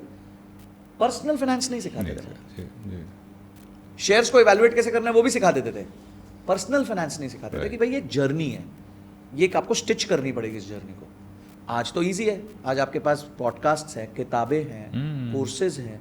मेरे टाइम पे एक कोर्स नहीं था पर्सनल फाइनेंशियल मैनेजमेंट का, काश होता, मैं और शायद जल्दी चीज़ें अचीव कर चुका होता। तो आज जितना ईजी है सीखना, आप विद इन 30 to 60 डेज ये सीख सकते हो कि पर्सनल फाइनेंशियल मैनेजमेंट आपको करनी कैसे, क्या स्टेप्स हैं और कैसे वो अचीव की जा सकती है। 2 लाख से भी ज़्यादा एसएमईज और कॉर्पोरेट्स को ट्रेन किया है आपने। क्या कॉमन मिस्टेक्स हैं जो इंडियन बिजनेसेस कर रहे हैं? सबसे बड़ी मिस्टेक जो वो करते हैं वो है कि जो बिकता है वो है नहीं, जो है वो बिकता नहीं। सबसे बड़ी मिस्टेक है ये। इसको थोड़ा इजी कर देता हूँ। हाँ। जैसे कोई दुकान है, हाँ। अब वो दुकान में सामान है, 50 तरह का सामान है, समझे मेडिसिन की दुकान है, उसमें हजारों, मतलब बहुत सारे मेडिसिन होंगी। अब काफ़ी मेडिसिन ऐसी हो जाएंगी जो 8 महीने से नहीं बिकी, 10 महीने से नहीं बिकी, उसकी तो उसके पैसे तो लग चुके हैं ना। क्योंकि जो हमारे भारत का व्यापारी है ना, उसको बाइंग नहीं आती। वो क्या करता है, वो देखता है मेरे को एक दुकान खोलनी है, वो सर्वे नहीं करता कि इस जगह पे चलेगा क्या, लोग क्या पसंद कर रहे हैं। ठीक है, आपने मेन्यू ओपन कर दिया, आप समझो आपने एक रेस्टोरेंट खोला, आपने 30 तरह की आइटम रख दी, 1 महीने बाद चेक तो करो क्या ज़्यादा बिका क्या कम बिका। हम इसको कहते हैं बॉटम बॉक्सिंग। मतलब आपने जो भी चीज़ें रखी हैं, 30 चीज़ें रखी, उसमें से आप देखिए रूल है, 80% प्रोडक्ट से 20% प्रोडक्ट से 80% सेल आती है, 80% बचे हुए 80 से 20 आती है। तो आपको धीरे धीरे नीचे जो वर्स्ट परफॉर्मिंग कैटेगरीज है ना, उसको बाहर करना पड़ता है या उसकी इन्वेंट्री को कम करना पड़ता है। अब हमारे लोग क्या करते हैं, हमारे लोग इन्वेंट्री को 1 by n करते हैं। समझो 30 चीज़ें लेनी है ना और 30,000 रुपये, ए भाई क्या काम कर, 1000 की सब कुछ रख ले। पर समझदार बिजनेसमैन क्या करता है, वो देखता है मेरी सबसे ज़्यादा चीज़ें क्या चल रही है, बोलते ये 5 चीज़ें बहुत चल रही हैं, तो एक काम करता हूँ, ये 30,000 की इन्वेंट्री में से 20,000 की इन्वेंट्री ये 5 चीज़ों की रखता हूँ, बची हुई 10,000 की इन्वेंट्री बाकी चीज़ों की रख लेता हूँ। तो फास्ट मूविंग जो चीज़ें वो ज़्यादा रखूंगा, स्लो मूविंग कम रखूंगा, जो नॉन मूविंग है वो थोड़ी सी रखूंगा, ताकि लोग कभी कभी नॉन मूविंग के लिए आ जाते हैं, आकर्षित होंगे तो फास्ट मूविंग चीज़ भी ले जाएंगे। तो ये जो समझ है ना इन्वेंट्री मैनेजमेंट की, वर्किंग कैपिटल की, ये हमारे व्यापारियों को बिल्कुल भी नहीं है। उनको कैश फ्लो की अंडरस्टैंडिंग नहीं है कि बिजनेस का कैश फ्लो कैसे बनाते हैं। उनको मैं अगर पूछ लूँ ना तुम्हारे धंधे का फिक्स्ड कॉस्ट क्या है, भाई फिक्स्ड धंधा चला रहे हो, फिक्स्ड कॉस्ट बता दो, तनख्वाह, रेंट, इलेक्ट्रिसिटी, जो बेसिक फिक्स्ड कॉस्ट है वो तो बताओ, नहीं पता। अगले 3 महीने में कौन से लोन का रीपेमेंट आ रहा है, नहीं पता। अगले 3 महीने कितनी कलेक्शन होने वाली है, नहीं पता। तो भाई क्या मतलब आप सोचिए, आप एक अंधेरे में बिना हेडलाइट के गाड़ी चला सकते हो क्या? तो एक्सीडेंट होगा ना, जब तक भगवान साथ दे रहा है। जिस टाइम तुम सीधे चले गए और सड़क मुड़ गई, तुम तो खाई में। ये सारी चीज़ें, अच्छा ये क्या करना बहुत मुश्किल है, बहुत आसान है। कुछ एक्सेल मत सीखो, एक पर्ची ले लो लाला जी की और लिख लो भाई अगले महीने कितनी सेल हो सकती है, पिछले महीने कितनी थी, पिछले महीने में से कितना कैसा कलेक्ट करना बाकी है। अच्छा बिल निकालना भूल जाते हैं विजय जी, माल दे दिया, सामान दे, बिल निकालना भूल गए, बिलिंग करना भूल गए। इंडिया में एवरेज बिलिंग डील है, मतलब जिसमें बिल देने में जो डील है वो 15 दिन है, जो कि तुरंत होना चाहिए, जो कि हाँ एकदम तुरंत होना चाहिए। वो तो आपके पैसे हैं भाई। और सामने वाला तो खुश है, बोले तू 15 छोड़ 30 दिन ले, मेरे को क्या फर्क पड़ता है, मैं तो बाद में दूंगा फिर पैसे, जब तू बिल देगा उसके 30 दिन बाद दूंगा। फिर सारे पार्टनरशिप्स जो है वो रिश्तों के बेसिस पे करते, तू मेरा भाई है यार, तू चिंता मत कर यार, अपन देख लेंगे। फिर बाद में तू कसाई है, मतलब सारी लड़ाई हो जाती है, तूने ऐसे कर दिया, तूने कोई पेपर वर्क नहीं करते। मैं लोगों को कहता हूँ यार कोई भी सौदा कर रहे हो कुछ 4 चीज़ें लिख लो ना, सौदे के बेसिक चीज़ें लिख लो, एक MOU बना लो, हाथ से लिख लो, ताकि अंडरस्टैंडिंग क्लियर तो हो। ट्रू। क्लैरिटी नहीं लाते बिजनेस में, हमेशा उनको मजा आता है हसल करने में। मैं 18 घंटे काम कर रहा हूँ, 16 घंटे काम कर रहा हूँ। तुम रामू काका हो कि बिजनेसमैन? तो डिसाइड तो करो, तुम बिजनेसमैन हो, तुम्हारा काम है ग्रोथ करना, ये पचड़े में पड़ना थोड़ी है यार। तो छोटी छोटी चीजें हैं और ये कोई ठीक कर ले। देखिए हम ये कहते हैं कि कुछ लोग कहते हैं मेरा बिजनेस बहुत प्रॉफिटेबल है, तो मैं उनको कहता हूँ देखो एक बॉडी बिल्डर है, बॉडी परफेक्ट है उसकी, बिल्कुल परफेक्ट है, उसको सांस आनी बंद हो जाए तो जिंदा रहेगा क्या? नहीं रह सकता। मेरी बॉडी खराब है थोड़ी सी, पर मेरे को सांस आ रही है, तो मैं तो जिंदा रह ही लूंगा। एंड अगर मैं जिंदा रहूंगा तो मैं अपनी बॉडी भी ठीक कर सकता हूँ। सो बिजनेस का सांस जो है, ऑक्सीजन जो है, वो उसका कैश फ्लो है, वो उसका वर्किंग कैपिटल है। अधिकांश बिजनेस वर्किंग कैपिटल की वजह से ही मरते हैं। अधिकांश बिजनेस में प्रॉफिट लॉस की वजह से नहीं मरते, वर्किंग कैपिटल की वजह से मरते हैं, क्योंकि उनको पता नहीं होता अगले महीना खर्चा कितना है, आना कितना है, खर्चा कितना है, आना कितना है। फिर अचानक से महीना खत्म होता है, रियलाइज होता है 10 लाख रुपए शॉर्ट पड़ गए, फिर वो महंगी बोरोइंग करते हैं कि भाई महीने का 2% ब्याज दे रहे हैं, 3% ब्याज दे रहे हैं, 4% ब्याज दे रहे हैं। क्यों? क्योंकि आकस्मिक पैसे चाहिए, अब आकस्मिक पैसे के तो पैसे लगते हैं। तो ये छोटी छोटी चीज़ें हैं। मैं एक ही सबको सलाह दूंगा कि भाई महीने में एक दिन सब काम छोड़ के ये सब रिव्यू कर लो, एक दिन, ज़्यादा नहीं, 30 में से एक दिन बोल रहा हूँ, उसमें पूरा दिन नहीं लगेगा, 4 घंटे लगेंगे। इन्वेंट्री क्या पड़ी है, क्या बिक रहा है, क्या नहीं बिक रहा है, क्या मेरे पास अगले 3 महीने के कैश फ्लो पड़े हुए हैं, नहीं पड़े हुए हैं, ये सारी चीज़ें आप डाल के देख लो। इतना कर लोगे उतने में आपका 90% प्रॉब्लम सॉल्व हो जाएगा। मैं जब से इस इंडस्ट्री में आया हूँ, फ्रीलांसिंग में आया हूँ, मेरी एक हैबिट रही है एक एक्सेल शीट बनाने जी। की। तो आज मैं जो भी काम करूँगा वो उस एक्सेल शीट में चला जाता है जी। मंथ के एंड में मुझे पता होता है कि मेरा ग्रॉस और नेट रेवेन्यू क्या है, बहुत बढ़िया, पेड अनपेड। हाँ बिल्कुल। अब तो खैर एक अकाउंटेंट है तो वो सब देख लेता है, बट ये बेसिक जर्नलिंग ये मैं आज भी मैं खुद करता हूँ कि आज मैंने एक पॉडकास्ट शूट किया, आज मैंने 3 वॉइस ओवर रिकॉर्ड किया, उसका इतना पैसा है। तो उससे क्लैरिटी आज मैं 2009 से लेकर आज तक कोई भी डेटा पुल आउट करके देख सकता हूँ कि किस महीने अच्छा था, किस महीने ख़राब था। आप ट्रेंड एनालिसिस कर सकते हैं। ट्रेंड एनालिसिस कर सकते हैं। तो वो बेसिक है जो आज की डेट में करना तो बहुत आसान है, सबसे आसान है। आपके पास इतने टूल्स हैं, इतने सॉफ्टवेयर हैं, इतने CRMs हैं, और कितने रुपए के आते हैं, 100 रुपए महीना, 500 रुपए महीना, 300 रुपए महीना, कोई बड़े नंबर्स थोड़ी हैं। अच्छा, मैंने ये भी देखा है कि लोगों को ये टूल्स पे इन्वेस्ट करने में बड़ी दिक्कत होती है, बहुत परेशानी है। उनको लगता है वो उनका जन्मसिद्ध अधिकार है, उनको फ्री मिलना चाहिए था। हाँ, ये 800-900 रुपये महीना जो कि कुछ भी नहीं है compare to what it gives you in terms of clarity. वो खैर चलिए, बिजनेस सोचो अगर वो आपको सिर्फ रिकवरी रिपोर्ट ठीक से दे दे, हाँ, तो आप कितना पैसा निकाल सकते हो उससे? अगर सिर्फ रिकवरी रिपोर्ट आपकी ठीक से आ जाए। ये सेम चीज़ की वजह से ही मैंने आज से 7 साल पहले किसी को अपना पूरा अकाउंट दे दिया। अब मैं खाली उसको फ़ोन करके बता देता हूँ ये बिल्स हैं जो रेस करने हैं। तो उससे हो क्या रहा है कि मेरे ऊपर जब सब था तो सब डिले होता था। अब आप बिल नहीं रेस कर पा रहे, टाइम नहीं है, 2 दिन तक बिजी हो। अब उसको दे दिया है, उसका काम उसको पैसे सी बात के मिल रहे हैं, पैसे मेरी तरफ से जा रहे हैं, हाँ। लेकिन अब उसकी लायबिलिटी है, राइट, वो करके देता है। वो मतलब मेरे पास अब क्लाइंट्स के फ़ोन आते हैं, मैसेज आते हैं, यार उसको बोलो मेल ना किया कर, मैं कल पेमेंट हो जाएगा, हाँ 3 दिन बाद हो जाएगा पेमेंट, 4 दिन। तो ये सारा हेडेक ख़त्म हो गया। तो बेसिक एक छोटा सा अमाउंट जा रहा है, लेकिन उससे जो रिटर्न आ रहा है वो बहुत ज़बरदस्त, बहुत बढ़िया। और सर देखिए, आप शुरुआत हमेशा ऐसे ही होगी। आपने जब शुरू किया होगा X नंबर पे होंगे, आज उससे भगवान की कृपा से काफ़ी आगे, हाँ। तो जब आप शुरू करेंगे तो ये सारे क्या कहते हैं ना, आप ही को बिना मरे स्वर्ग नहीं मिलेगा। तो अगर आपको स्वर्ग प्राप्ति चाहिए तो थोड़ा आपको खटना पड़ेगा यहाँ पे। मैं रितेश अग्रवाल सर से मिला था, जो ओयो के फाउंडर हैं, तो उन्होंने बड़ी अच्छी बात बोली। बोले संजय, मेरा जब मैंने स्टार्ट किया था ना होटल, तो बेल बॉय भी मैं था, रिसेप्शनिस्ट भी मैं था, जाके चद्दर भी मैं ही साफ करता था, सदर बाजार से सामान भी सस्ता मैं ही लेके आता था। तो आज मेरे सामने कोई ना चौड़ा नहीं हो सकता, मेरे को सिखा नहीं सकता चीज़, क्योंकि मेरे को पता है, मैंने चलाया है होटल नीचे से एकदम ग्राउंड लेवल से। तो आज मेरे को कोई आके बोलता है ना, ये चद्दर ये वाले होटल की 700 रुपए की नहीं है जी, 1100 रुपए की, तो मैं बता देता हूँ ये दुकान में चला जाए 700 की मिल जाएगी। क्यों? क्योंकि मैंने बाय किया हुआ है। अब मैं को उनको देना पड़ रहा है, क्योंकि मुझे अब एक होटल नहीं, मेरे पास 10,000 होटल है, 1 लाख होटल है, तो अब मैं खुद नहीं कर सकता, तो उसके लिए मैंने टीम बनाई है। तो इस यही हुआ है, आपने भी ग्रो किया तो आपने देखा ये वाला काम मैं किसी को आउटसोर्स कर देता हूँ, टाइमली बेसिस पे हो जाएगा और मेरे पास रिकॉर्ड आता रहेगा। और यही हर व्यापारी के जीवन में होगा। बट एक व्यापारी को सब चीज़ों की नॉलेज होनी बहुत ज़रूरी है, बहुत ज़रूरी है, बहुत ही ज़रूरी है। अब व्यापार से आते हैं इंडिविजुअल्स पर। SIP over the period of last 10 odd years has gain a lot of traction, और बहुत लोगों का अवेयरनेस भी आई है, लोग कर भी रहे हैं, पर अभी भी नहीं कर रहे हैं।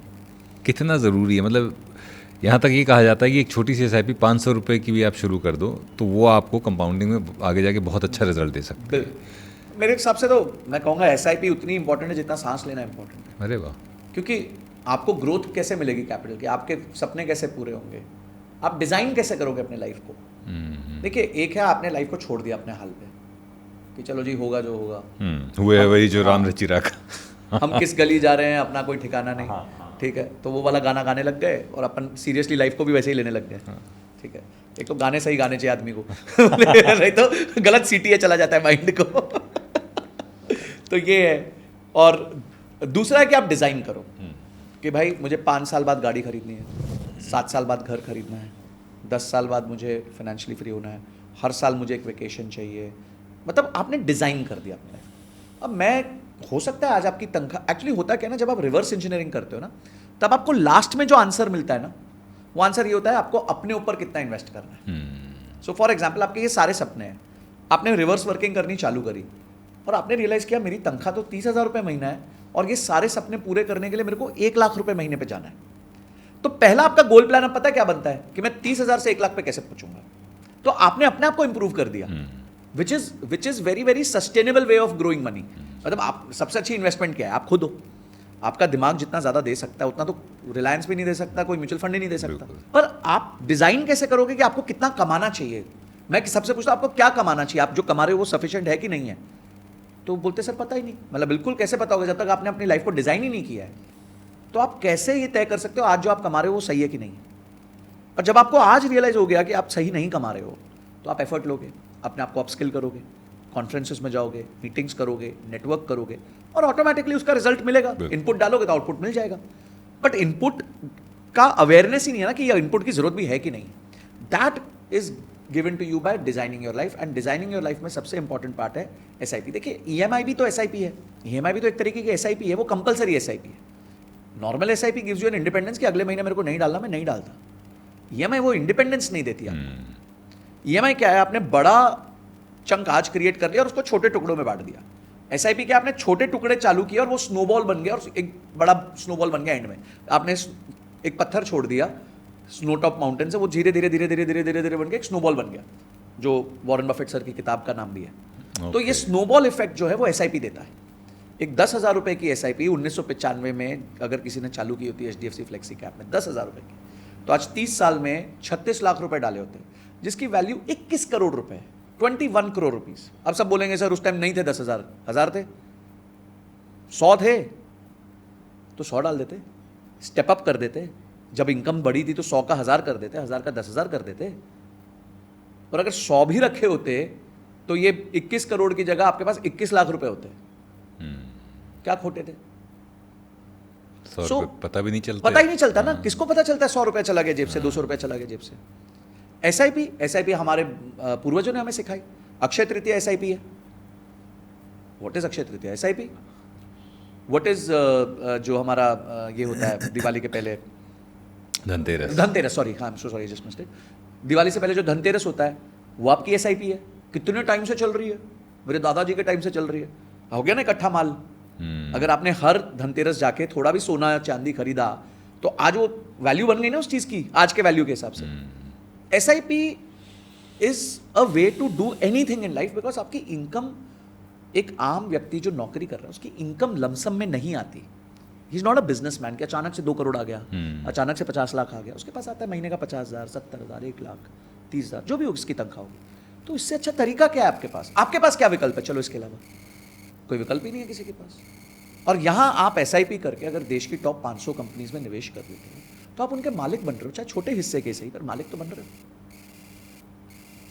तो एंड ऑफ द डे इससे अच्छा एक मिडिल क्लास के लिए विकल्प ही नहीं है।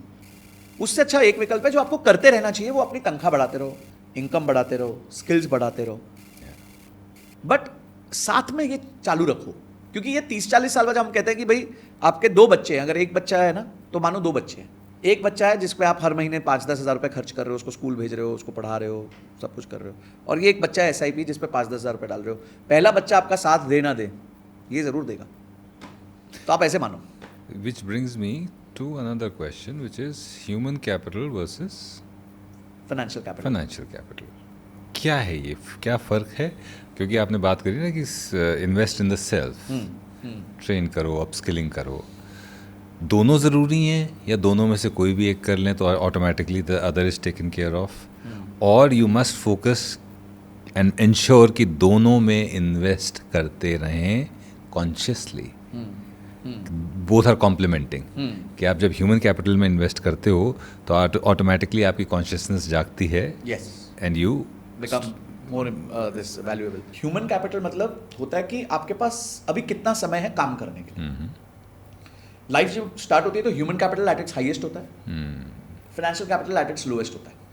जब हम अपस्किल करते हैं अपने आप को तो हम ऐड कर रहे हैं अपनी ह्यूमन कैपिटल, बट हम अपनी लॉन्जिविटी को ऐड नहीं कर पाते। आई एम जस्ट आस्किंग कि क्या उसमें हमारा human capital as a reward, मतलब जो हम ज्यादा कमा सकते हैं उससे, वो हम अपने ऊपर इन्वेस्ट करके कर सकते हैं। ओके, बट टाइम तो उतना ही है ना। हाँ। मतलब मैं शायद 50 तक काम करना चाहता हूँ तो मेरे पास टाइम तो उतना ही है। Right right right. तो ह्यूमन कैपिटल जनरली डिटीरियोरेट होता है, जनरली इट गोज डाउन, ठीक है। और फाइनेंशियल कैपिटल जो है वो धीरे धीरे ऊपर जाता है जब आपके पास पैसे बनने लग जाते हैं, आपके पास FD में इन्वेस्टमेंट है, ये सब। अब ह्यूमन कैपिटल को प्रिजर्व करने का या एक्सेलरेट करने का एक ही तरीका है, वो है आप अपने ऊपर कितना इन्वेस्ट करते हो। तो जैसे मैंने जब स्टार्ट किया तो मैंने ग्राउंड रूल रखा था, मेरी जो भी इनकम होगी उसका 5% मैं अपने ऊपर इन्वेस्ट करूँगा।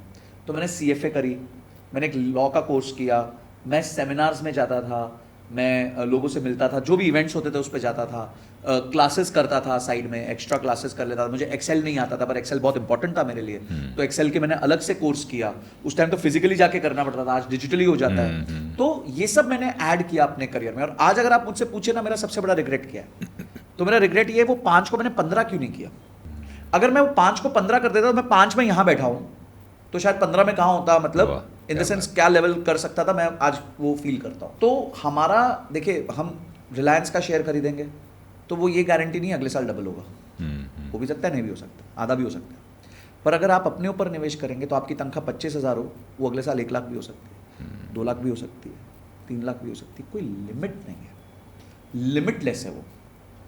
लोगों को कभी कभी लगता है मैं इससे ज़्यादा आगे जा नहीं सकता, वो उनकी सोच का बैरियर है, दुनिया का बैरियर नहीं है। दुनिया में तो सब कुछ हो सकता है। 75% ऑफ एंटरप्रेन्योर्स जो आज हैं वो फर्स्ट जेन एंटरप्रेन्योर्स है, मतलब उन्होंने वेल्थ देखी ही नहीं थी कभी, उन्होंने क्रिएट किया है सब कुछ। और मज़ेदार बात समझिए कि आज जेफ बेजोस जो जेन 1 एंटरप्रेन्योर है, फर्स्ट जनरेशन एंटरप्रेन्योर है, वो अपनी कंपनी के सिर्फ 12% भागीदार है, 88% तो उन्होंने दूसरों को वेल्थ क्रिएट करके दिए। तो दूसरों को ज़्यादा वेल्थ क्रिएट करी पर खुद फिर भी नंबर 1 हो गए। इलॉन मस्क के केस में भी ज़्यादा वेल्थ उन्होंने दूसरों को क्रिएट करके दी है। अंबानीज के केस में भी 49% कंपनी दूसरों की है, 51 उनकी है। सो इफेक्टिवली अगर आप देखें तो वेल्थ क्रिएट हो सकती है। कैसे हो सकती है? अगर आपका ह्यूमन कैपिटल को आप री इन्वेस्टमेंट बहुत तेजी से करें तब हो सकती है। पर एक चीज़ आपको याद रखनी पड़ेगी, एक पॉइंट पे फटीग आएगा, चाहे वो 40 की एज हो, 50 की एज हो, 60 की हो, एक फटीग आता है, तो उसके बाद आपका ह्यूमन कैपिटल एक्सेलरेट नहीं होता है। इसीलिए जब आपका ह्यूमन कैपिटल अच्छा चल रहा हो उस टाइम पे फाइनेंशियल कैपिटल बनाते रहिए, ताकि जिस दिन आपका ह्यूमन कैपिटल आपको थैंक यू बोले या आप उसको थैंक यू बोलो, आपके पास इनफ फाइनेंशियल कैपिटल हो ताकि आप अपनी जिंदगी उसके बाद आराम से व्यतीत कर सकें। इससे मेरा एक जुड़ा हुआ एक और सवाल है, ये फाइनेंस इतना कॉम्प्लिकेटेड क्यों? सर फाइनेंस ना कॉम्प्लिकेटेड है ही नहीं, फाइनेंस को कॉम्प्लिकेटेड किया जाता है ताकि हम देखिए, फाइनेंस जितना कॉम्प्लिकेटेड होगा ना उतना ही ये जो फाइनेंस बेचते हैं या प्रोडक्ट्स बेचते हैं वो ज़्यादा पैसा निकाल सकते हैं कस्टमर से। अब इसका मैं उदाहरण आपको कल का देता हूँ, कल का डिस्कशन है ये, रात का। एक व्यक्ति से बात कर रहे थे यूके में, अच्छा खासा पोर्टफोलियो उन्होंने इंडिया में निवेश किया, तो वो कह रहे थे कि भाई एक बार ज़रा मैं पोर्टफोलियो देख लूँ। मैं देख रहा था तो उन्होंने म्यूचुअल फंड्स लिए हुए थे, बहुत कुछ लिया था, और एक बहुत बड़ी कंपनी का नाम नहीं लूँगा, AIF लिया हुआ था। AIF is called alternative investment fund, जिसमें मिनिमम इन्वेस्टमेंट 1 करोड़ है, मतलब 1 करोड़ से नीचे आप पैसा ही नहीं डाल सकते। जैसे SIP में तो 250 से भी चालू कर सकते हैं। एक बीच में और आता है PMS, वो 50 लाख का होता है, फिर आता है AIF जिसमें 1 करोड़ होता है मिनिमम। और उन्होंने मुझे बताया कि उन्होंने 4-5 साल पहले यहाँ पे 1 करोड़ रुपए डाले थे, जिसकी वैल्यू आज 1.5 करोड़ रुपीज़ है। तो मैंने कहा यार, अगर 1 करोड़ आपने निफ्टी 50 में भी डाले होते तो 5 साल में तो डबल थे, तो 2 करोड़ हो जाते। तो ये कौन सा, ये किस चीज़ में डाल दिया आपने पैसा? तो पता चलता है कि उस AIF की फीस ही 2-2.5% की फीस पे 2-2.5% के आसपास थी सालाना, जबकि एक इंडेक्स फंड की फीस होती है 20 पैसा, 0.2%। तो 2% तो साल का वहीं चला गया उनका, मतलब 5 साल में कंपाउंडिंग करेंगे तो 10-11% से ज्यादा का तो नुकसान सिर्फ फीस का देना पड़ गया उनको। तो ये क्यों होता है? क्योंकि अब आपको लगता है अरे वाह यार, मेरे पास ऐसा प्रोडक्ट है जिसमें एंट्री टिकट 1 करोड़ की है, मतलब आपको नहीं चाहिए, मतलब ऐसा ईगो, हाँ ईगो हो गया आपका, हाँ, वैनिटी हो गई, हाँ। ठीक है। फिर नॉवेल्टी भी हो गई, बाकी सब म्यूचुअल फंड्स की बातें कर रहे हैं, मेरे पास AIF है। अरे क्या उखाड़ लिया भाई, क्या मतलब क्या फायदा ले लिया अपने लिए आपने, sorry for my language, but मतलब वो मैंने उनको एग्जैक्टली यही बोला, मतलब क्या किया आपने ये। इससे अच्छा अगर आप नॉर्मल निफ्टी 50 में डालते तो ज्यादा अच्छा रिटर्न होते। तो मैं सिर्फ लोगों को ये कहूंगा कि फाइनेंस को जितना अनकॉम्प्लिकेटेड रखोगे उतना बेहतर है, उतना ही अच्छा है। तो आपको क्या करना है, इसीलिए थोड़ा सा फाइनेंस खुद सीख लो, इतना डरो मत फाइनेंस से। ये 2 दूना 4, 2 तिया 6 है, मतलब इसमें कोई रॉकेट साइंस नहीं है, कोई वो मैसिव फॉर्मूलाज नहीं है, बहुत सिंपल चीज है।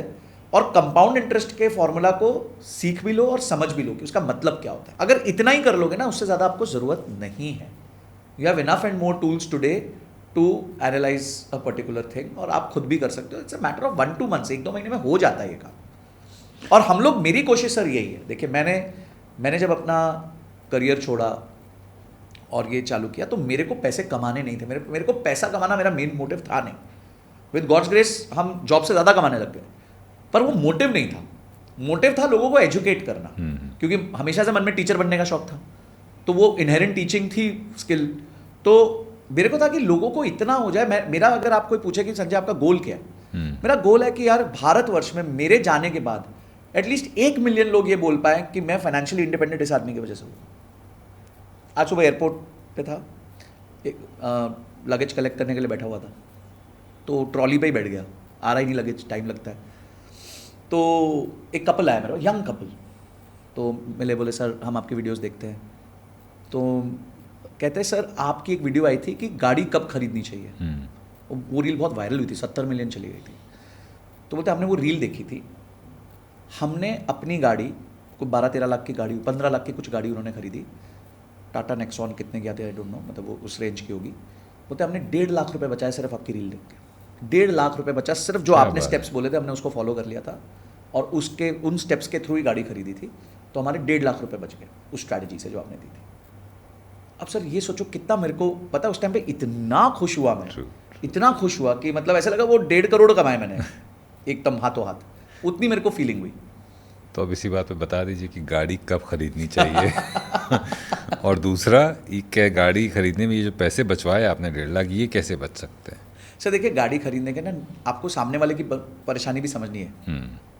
तो हमें समझना है कि कौन से टाइम पे हमें राइट डील्स मिलती है। जैसे नवंबर का टाइम चल रहा है, नवंबर दिसंबर का टाइम चल रहा है, परफेक्ट टाइम है, क्योंकि उनको अपनी इन्वेंट्री साफ करनी है। यस, मैंने भी मैंने ऑडी खरीदी थी आज से 4 साल पहले जी, दिसंबर में खरीदी थी। तो आपको बहुत अच्छा बेनिफिट मिला होगा सर, 5 लाख रुपए मुझे। 5 लाख का बेनिफिट, मतलब मोटा मोटी गाड़ी का 10-12% का बेनिफिट आपको मिल गया, विच इज़ वेरी बिग। अब आप सोचिए, आप जाते हैं, पहली चीज़ आप करिए कि आप ये मंथ एंड या ईयर एंड पे खरीदेंगे तो और भी अच्छा है। अच्छा, ठीक है, ईयर एंड पे मॉडल बदल जाता है जी जी, और मार्च एंड पे भी खरीद सकते हैं, क्योंकि मार्च एंड में साल बदलता है, तो उनको सेल्स का प्रेशर होता है कि सेल करो, बुक्स पे सेल दिखा दो, ठीक है।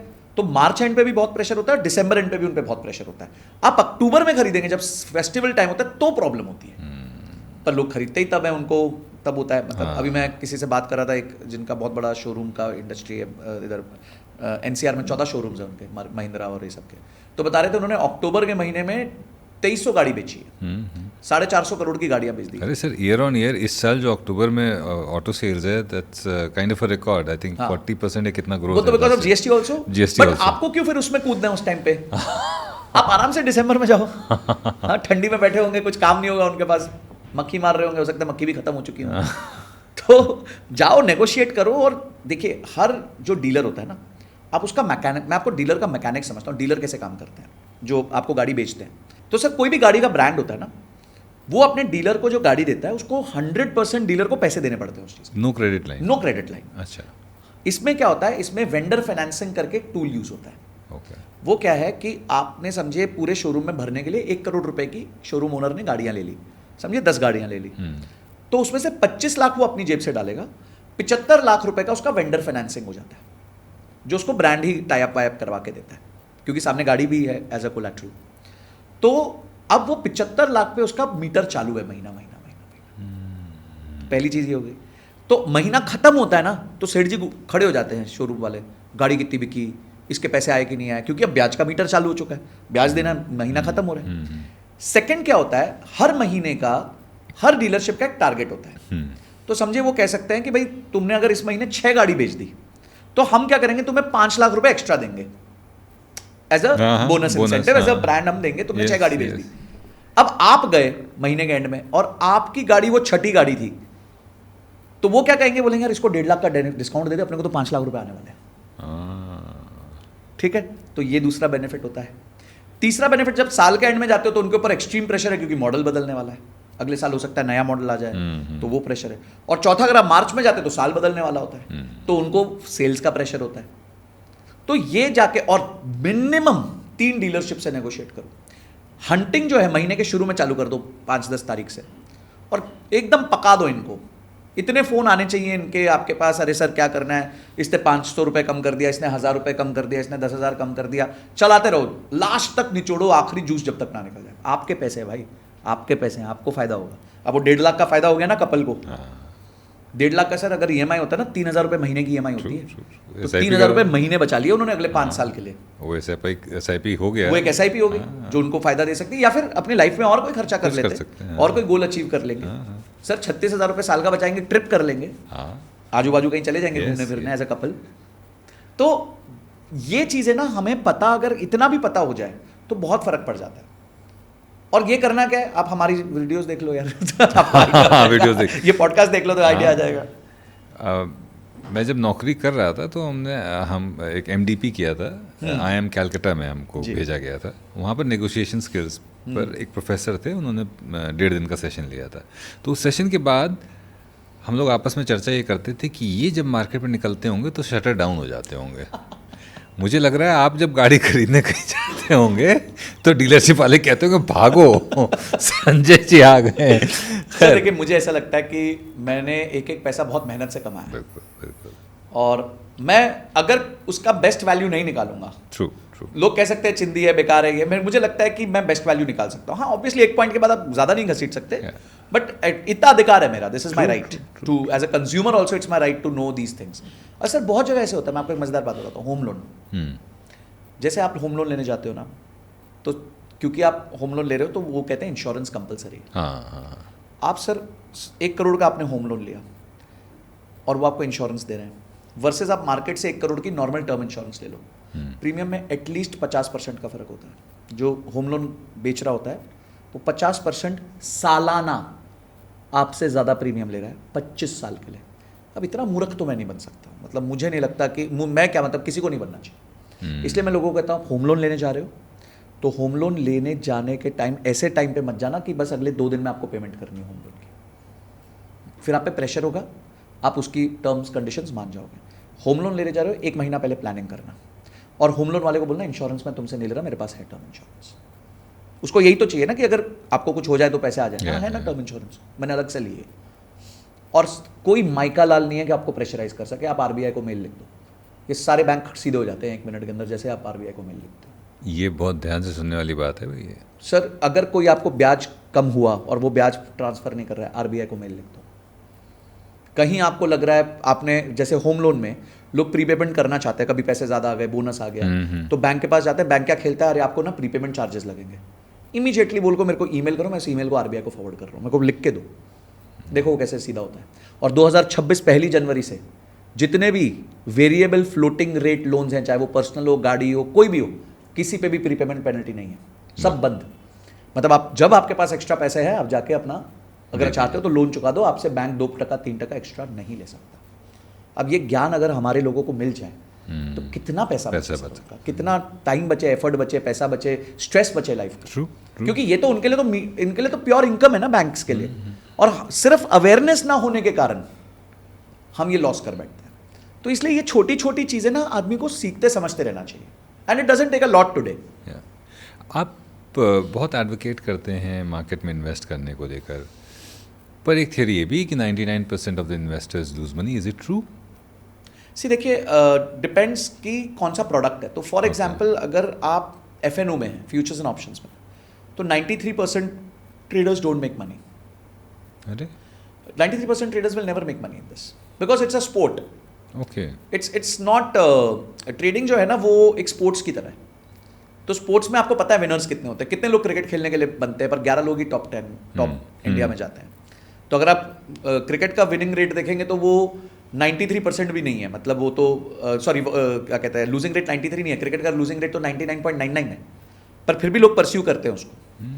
ठीक है, तो इसी तरीके से ट्रेडिंग जो है ना वो एक स्पोर्ट की तरह है। तो आपको स्किल से ज़्यादा स्पोर्ट्समैनशिप आनी चाहिए, एक इमोशनल कंट्रोल, लूज बॉल को नहीं मारना, अगर वो बहुत आपको आउट कर सकते हैं। मुझे याद है सचिन तेंदुलकर का मैं एक इंटरव्यू सुन रहा था एंड उन्होंने 250 बनाया था ऑस्ट्रेलिया में, Sydney 2003 yes 234 not out, yes not even one boundary on the offside. Yes. That's resilience and perseverance. तो सर स्पोर्ट है ना, हर बॉल ऑफ साइड की उन्होंने छोड़ी है। कितना मुश्किल है एक क्रिकेटर के लिए, और वो भी जिसको शौक हो, मतलब जिसका टॉप शॉट है वो सिग्नेचर। हाँ, और उसने छोड़ा है, हर बॉल को ऐसे किया है। तो सर ये सब जो आपको स्ट्रेंथ बिल्ड करनी पड़ती है ना, जो लालच छोड़ने पड़ते हैं, वो ट्रेडिंग में भी सेम है। ट्रेडिंग में कभी कभी आपको लगता है यार ये वाला सिचुएशन मेरा बहुत अच्छा जाएगा, इसमें तो मेरा बहुत अच्छा रिवॉर्ड बन रहा है, मैं ले लेता हूँ। आपको छोड़ना पड़ता है, क्योंकि ज़्यादा नहीं ज़्यादा देर, जैसे उन्होंने भी टेस्ट में ज़्यादा बनाने की कोशिश नहीं की थी, ज़्यादा देर टिकने की कोशिश की थी और ज़्यादा बन गए अपने आप ऑटोमेटिकली। तो इसलिए ट्रेडिंग जो है ना, trading is like a sport, treat it like a sport. आपका इमोशनल कंट्रोल, आपका मेंटल स्टेबिलिटी, आपकी स्किल से ज़्यादा वैल्यू। स्किल उनके पास थी उस दिन अच्छा ऑफ शॉट मारने की, बट क्यों नहीं मारा? क्योंकि उस दिन शायद वो टाइमिंग ठीक नहीं थी, वो पिछला एक साल खराब था, हर बार उसी जगह पे जा रहे थे। तो एवरीबॉडी न्यू कि यहीं इनको धोएंगे, यहीं डालते रहेंगे ball. He knew what not to do. Yes, और ट्रेडिंग में बहुत इंपॉर्टेंट है। ओके, इन्वेस्टिंग में your probability increases with time. जितने छोटे समय के लिए आप मार्केट में रहेंगे उतना कम चांसेस आप पैसा बनाएंगे, और जितने लंबे समय के लिए आप मार्केट में रहेंगे उतना ज्यादा आप पैसा बनाएंगे। बस यही इस मार्केट में पैसा बनाने का एक ही नियम है कि आपको लंबे समय तक टिके रहना, पिच पे बैठे रहना है, आपको ऑफ साइड की बॉल नहीं खेलनी है। अब आते हैं म्यूचुअल फंड्स पे। जी, म्यूचुअल फंड सही है क्या? वाकई सही है? बिल्कुल सही है सर। अच्छा, हाँ बिल्कुल सही है। एक देखिए सर, हर व्यक्ति का ना एक लेवल होता है। तो म्यूचुअल फंड उन लोगों के लिए सही है जिनको बिल्कुल ही नॉलेज नहीं है मार्केट की, जिनका फुल टाइम काम नहीं है मार्केट्स। आप नौकरी कर रहे हो, आप ऑक्यूपाइड हो, बिजनेस कर रहे हो, ये आपका मेन सोर्स ऑफ वर्क नहीं है।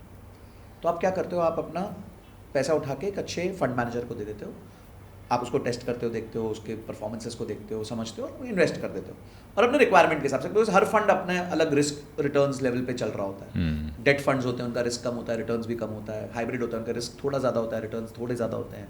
इक्विटी फंड्स होते हैं, उसमें भी लार्ज कैप है, मिड कैप है, स्मॉल कैप है। तो इट्स लाइक फूड में जैसे हर तरीके का खाना आपके पास है, आप अपने स्वाद अनुसार, तीखे के अनुसार, पाचन के अनुसार आप डिसाइड करते हो कि आप क्या खाओगे। Similar is investments.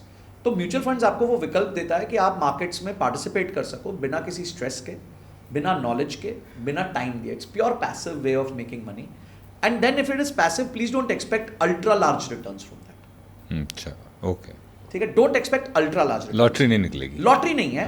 हाँ, एक आपको 12 से लेके 15% के बीच का अगर आपको एनुअलाइज्ड रिटर्न लंबे समय के लिए बन जाए तो ग्रेट। आप सोचिए अगर 14% किसी को रिटर्न बनता है सर, तो हर 5 साल में डबल हो रहा है पैसा। वाह। तो ओवर अ 30-year पीरियड वो 6 टाइम्स डबल होगा, and 6 times double is not 12, 6 times double is 64। मतलब जो पहला 1 करोड़ उसने डाला होगा, या पहला 1 करोड़ समझते डाला होगा, वो 1 करोड़ 64 करोड़ हो जाएगा। तो आप ज्यादा रिटर्न्स के पीछे मत भागो। Don't chase 26%, 30%, 36% returns. That's not gonna happen over a longer period. But over a longer period अगर आपको कम रिटर्न्स भी बने ना, तो भी वो एक बहुत बड़ा नंबर बन जाता है। 3 mistakes mutual fund investments. Sir सबसे पहले अपने गोल के हिसाब से इन्वेस्टमेंट्स ना चुनना। अच्छा, people don't know their why, they are only focusing on what. पहला व्हाई डिसाइड करो। Why do you want that money? अच्छा, why I want that money. मतलब समझिए, मैं कह रहा हूं कि मुझे गाड़ी खरीदनी है, तो आपने व्हाई दे दिया, मुझे गाड़ी खरीदनी है। कब खरीदनी है? व्हाई के बाद आता है व्हेन, तो आपके 5 साल बाद खरीदनी है। देन आता है हाउ मच, कितने का खरीदनी है। ये 3 चीजें जब फर्म हो जाती हैं, उसके बाद आता है एसेट एलोकेशन। कि अब मैं पैसा कहाँ डालूंगा, कितना डालूंगा, तो वो मुझे उतना मिल जाएगा ताकि मैं 10 लाख तक पहुंच जाऊं 5 साल बाद। तो जब आप इतना क्लियर रोड मैप बनाते हो सर, इट्स लाइक गूगल। मैं अगर यहाँ नीचे खड़ा हो जाऊं बिल्डिंग में और जाके बोलूं कि मेरे को जाना है, गूगल को बोलूं जाना है, तो गूगल पूछेगा ना कहाँ जाना है, तो बता दे। हम लोग जाना है, बस निकलना है, कहीं तो जाना है, हम किस गली जाना है, अपना कोई ठिकाना नहीं। तो गूगल तो उसका जवाब नहीं दे सकता। गूगल को प्रिसाइज इंस्ट्रक्शन चाहिए। तुम यहाँ खड़े हो, चलो वो मैंने फेच कर लिया, तुम्हें यहाँ जाना है, ओके ग्रेट, ये 2 रास्ते से जा सकते हो, यहाँ पे टोल ज़्यादा लगेगा, यहाँ पे टोल कम लगेगा, यहाँ टाइम ज़्यादा लगेगा, यहाँ टाइम कम लगेगा, वो बता देगा आपको, फिर चॉइस आपकी है। Similar is financial planning. पहले उसको वाई, व्हेन, हाउ मच तो बता दो, फिर प्लान करो। गूगल से आप ये नहीं कह सकते कि मिल ही जाएगी मंजिल यूं ही भटकते भटकते। गुमराह तो वो हैं जो घर से निकले ही नहीं। हाँ, तो वो भी एक शायरी सुना देगा सामने से और बोलेगा घर जाओ। टाइम। अच्छा, ये मार्केट क्रैश हो गया अगर, तो कंटिन्यू रखनी चाहिए या एग्जिट कर जाना चाहिए? डांस करना चाहिए सर जिस दिन मार्केट क्रैश हो। ऐसे समझो जैसे आपके फेवरेट ब्रांड पे 50% सेल लग गई, मतलब और डाल दो पैसे। आईफोन 50,000 में मिल रहा है, मतलब उस और- लेवल की खुशी होनी चाहिए आपको। अरे वाह, उस लेवल की खुशी होगी सर, क्योंकि मुझे तो 15 साल मार्केट में रहना है, 20 साल मार्केट में रहना है। तो आज अगर मैं और सस्ता खरीद पाऊंगा तो मेरे से ज़्यादा कौन मजे करेगा सर। मैं आपको एक मज़ेदार बात बताता हूँ सर, मेरी जो इन्वेस्टमेंट चालू हुई ना, मैं तो भगवान से प्रे करता हूँ जब भी किसी की इन्वेस्टमेंट चालू हो, उसको सबसे पहले मार्केट 20-30% नीचे का धक्का मार दे, अपने आप कैरेक्टर बिल्ड हो जाता है लॉन्ग टर्म का। क्या हुआ, हम भी 2008 जनवरी में मैंने SIP चालू करी। उस दिन से लेके सर 2008 जनवरी से लेके मार्केट्स, निफ्टी फेल बाय 63%। वो 2008 का बड़ा क्रैश आया था, 63% गिर गई थी, मतलब 100 थी मार्केट तो वो 37 रह गई थी। अब क्या हुआ, मैंने SIP रखी हुई है, मेरे को याद ही नहीं है, छोटा अमाउंट था, 2-1 हज़ार रुपये। तो चलती गई। अच्छा तब है ना ऐप्स नहीं होती थी, 2013 ही सर। तो एक दिन है ना वो फिजिकल सर्टिफिकेट आया हुआ था, अकाउंट स्टेटमेंट, मैंने खोला, देखा मेरी लागत का डबल हो चुका है, और अभी मार्केट वही है जहां से मैंने स्टार्ट किया था। मतलब 2008 पे जो मार्केट थी, 2013 में भी मोटा मोटी वही थी मार्केट, क्योंकि पूरा यूटर्न मार के आई ना नीचे से। ओके, हाँ। तो जितने मैंने स्टार्ट किया था उतनी ही पहुंची हुई मार्केट, और मेरे पैसे डबल हो गए। क्यों? क्योंकि जब भी वो गिर रही थी मैं तो खरीद रहा था, अनकॉन्शियसली खरीद रहा था। तो जितना आप इस मार्केट में एक बार डिसाइड करके अनकॉन्शियस हो जाओगे ना, उतना आपके पॉसिबिलिटी बहुत ज्यादा है पैसा बनाओगे। तो मार्केट में क्रैश आए, खराब हो, कुछ भी हो, अपनी SIP बंद मत करो। और बाकी जो जीवन में आपको स्ट्रेस आता है सर, स्ट्रेस क्यों आता है पता है? लोग उधार लेके इन्वेस्ट करते हैं, लोग वो पैसा इन्वेस्ट कर देते हैं जो उन्होंने कुछ और पर्पस के लिए रखता हो। मैं आपको एक एग्जांपल देता हूँ। मेरे पास एक व्यक्ति आए, बोले कि सर मेरे से ना, मैंने आपकी वीडियो देखी और मैं आपको एक अपनी गलती कन्फेस करना चाहता हूँ। मैंने यार ये प्रीस्ट वाला लेवल कब मिल गया अपने को कि लोग आके गलती कन्फेस कर रहे हैं, बट ठीक है चलो बताओ क्या हुआ। बोलते सर आप बोलते रहते हो कि अगर आप छोटे समय के लिए पैसा डाल रहे हो, लेस देन 3 years, तो स्टॉक मार्केट में मत आओ, डेट फंड्स में पैसा डाल दो। बोले सर मेरे डॉटर की फीस भरनी थी 15 लाख रुपए, मेरे पास पैसे पड़े थे, फीस भरनी थी 1 साल बाद। ठीक है जी, तो मेरे को लगा भी 1 साल है, तो मैं क्या करता हूँ, उन्होंने स्मॉल कैप फंड में 15 लाख रुपए निवेश कर दिए। और कब किए? सितंबर 2024 में, जब market was at its peak.